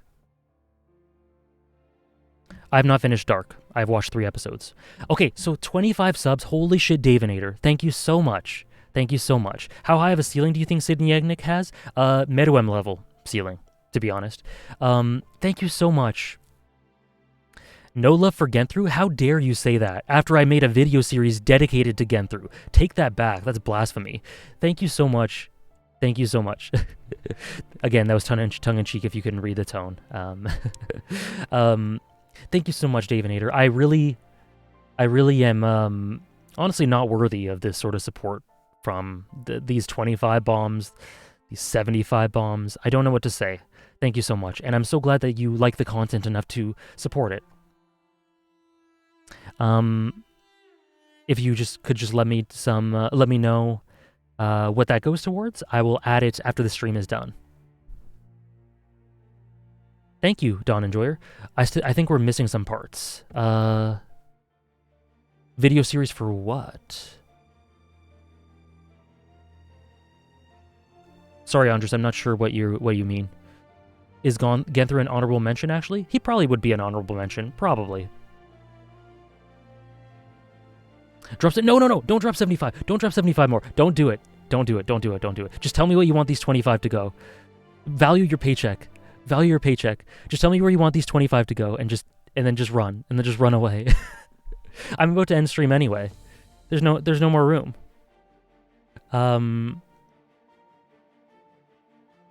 Okay, so guys, I'm going to add this to the top 100 command, so just let me know if it works in a second, please.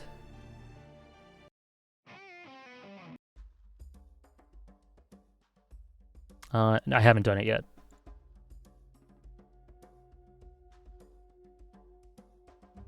Good list once again. Thank you.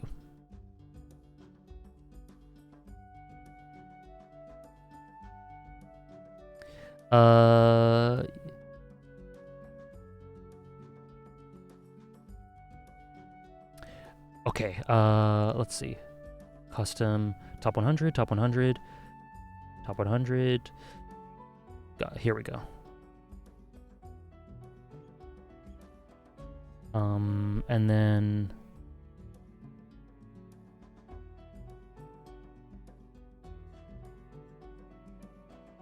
Okay. Sorry. A ranked list of AJ's top 100 fictional antagonists. There we go. Submit, and then I gotta fix this. Anyone with the link in view? There we go. So let's test it out.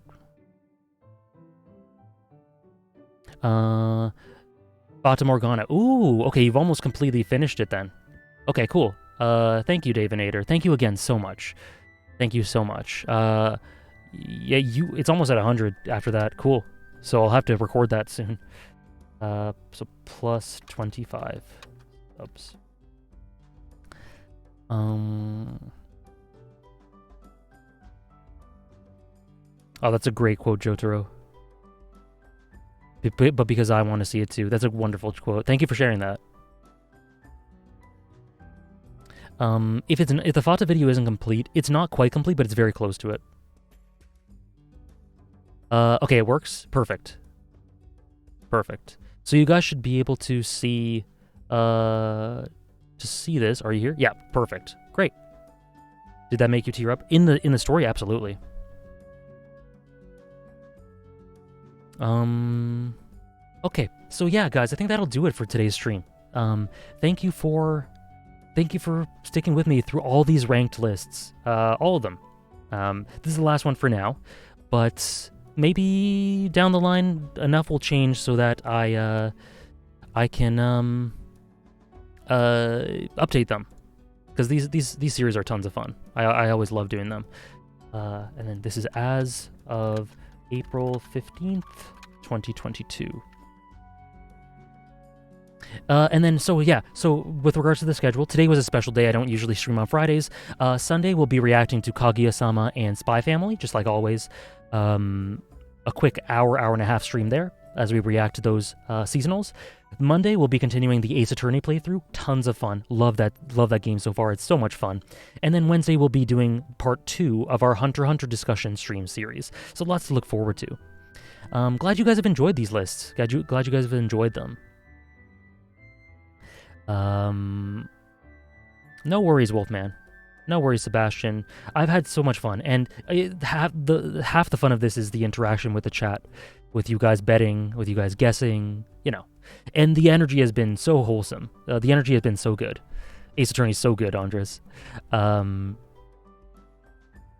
worries, Drunk Eldian. No worries. It was Meruem repeatedly asking if she was there that got me. Yeah, me too. I've been got many times. Also, again, if I missed your chat, I'm sorry. There's a lot of chat coming at me, especially this stream. So, are you doing a Better Call Saul discussions for season 6? No, but you can ask me about them, and I'll do mini discussions maybe at the beginning of each stream for like 5 minutes or something about the episode. At the beginning of like maybe Monday streams for Ace Attorney. So even if you're not interested in Ace Attorney, you can join me at the beginning of Monday streams where I will, very likely talk about Better Call Saul if anyone asks, just for a few minutes. Thank you guys. And yeah, I don't think I'll be able to make it Sunday, but Ace Attorney I'll be there for, and maybe Hunter x Hunter discussions. Cool. But yeah, thank you guys so much as well, and thank you for the support, the subs, the follows, all the great energy. Twitch streaming is honestly so much fun for me. It's so much fun, and you guys are what would help make it that way. So yeah. There will be a new video on my main channel tomorrow, by the way. Love being a part of this community for real. See you Sunday and Monday as well, because I don't work because of a holiday. Cool, sounds good. Yeah, there will be a new Breaking Bad video tomorrow for anyone interested. Should release around noon or 1 Eastern, so that'll be cool. Let's see if we can raid Louisiana. She is playing Persona 5 Royal, and I will be watching the end of it. She's pretty deep in, so just so you're aware. She was in chat earlier.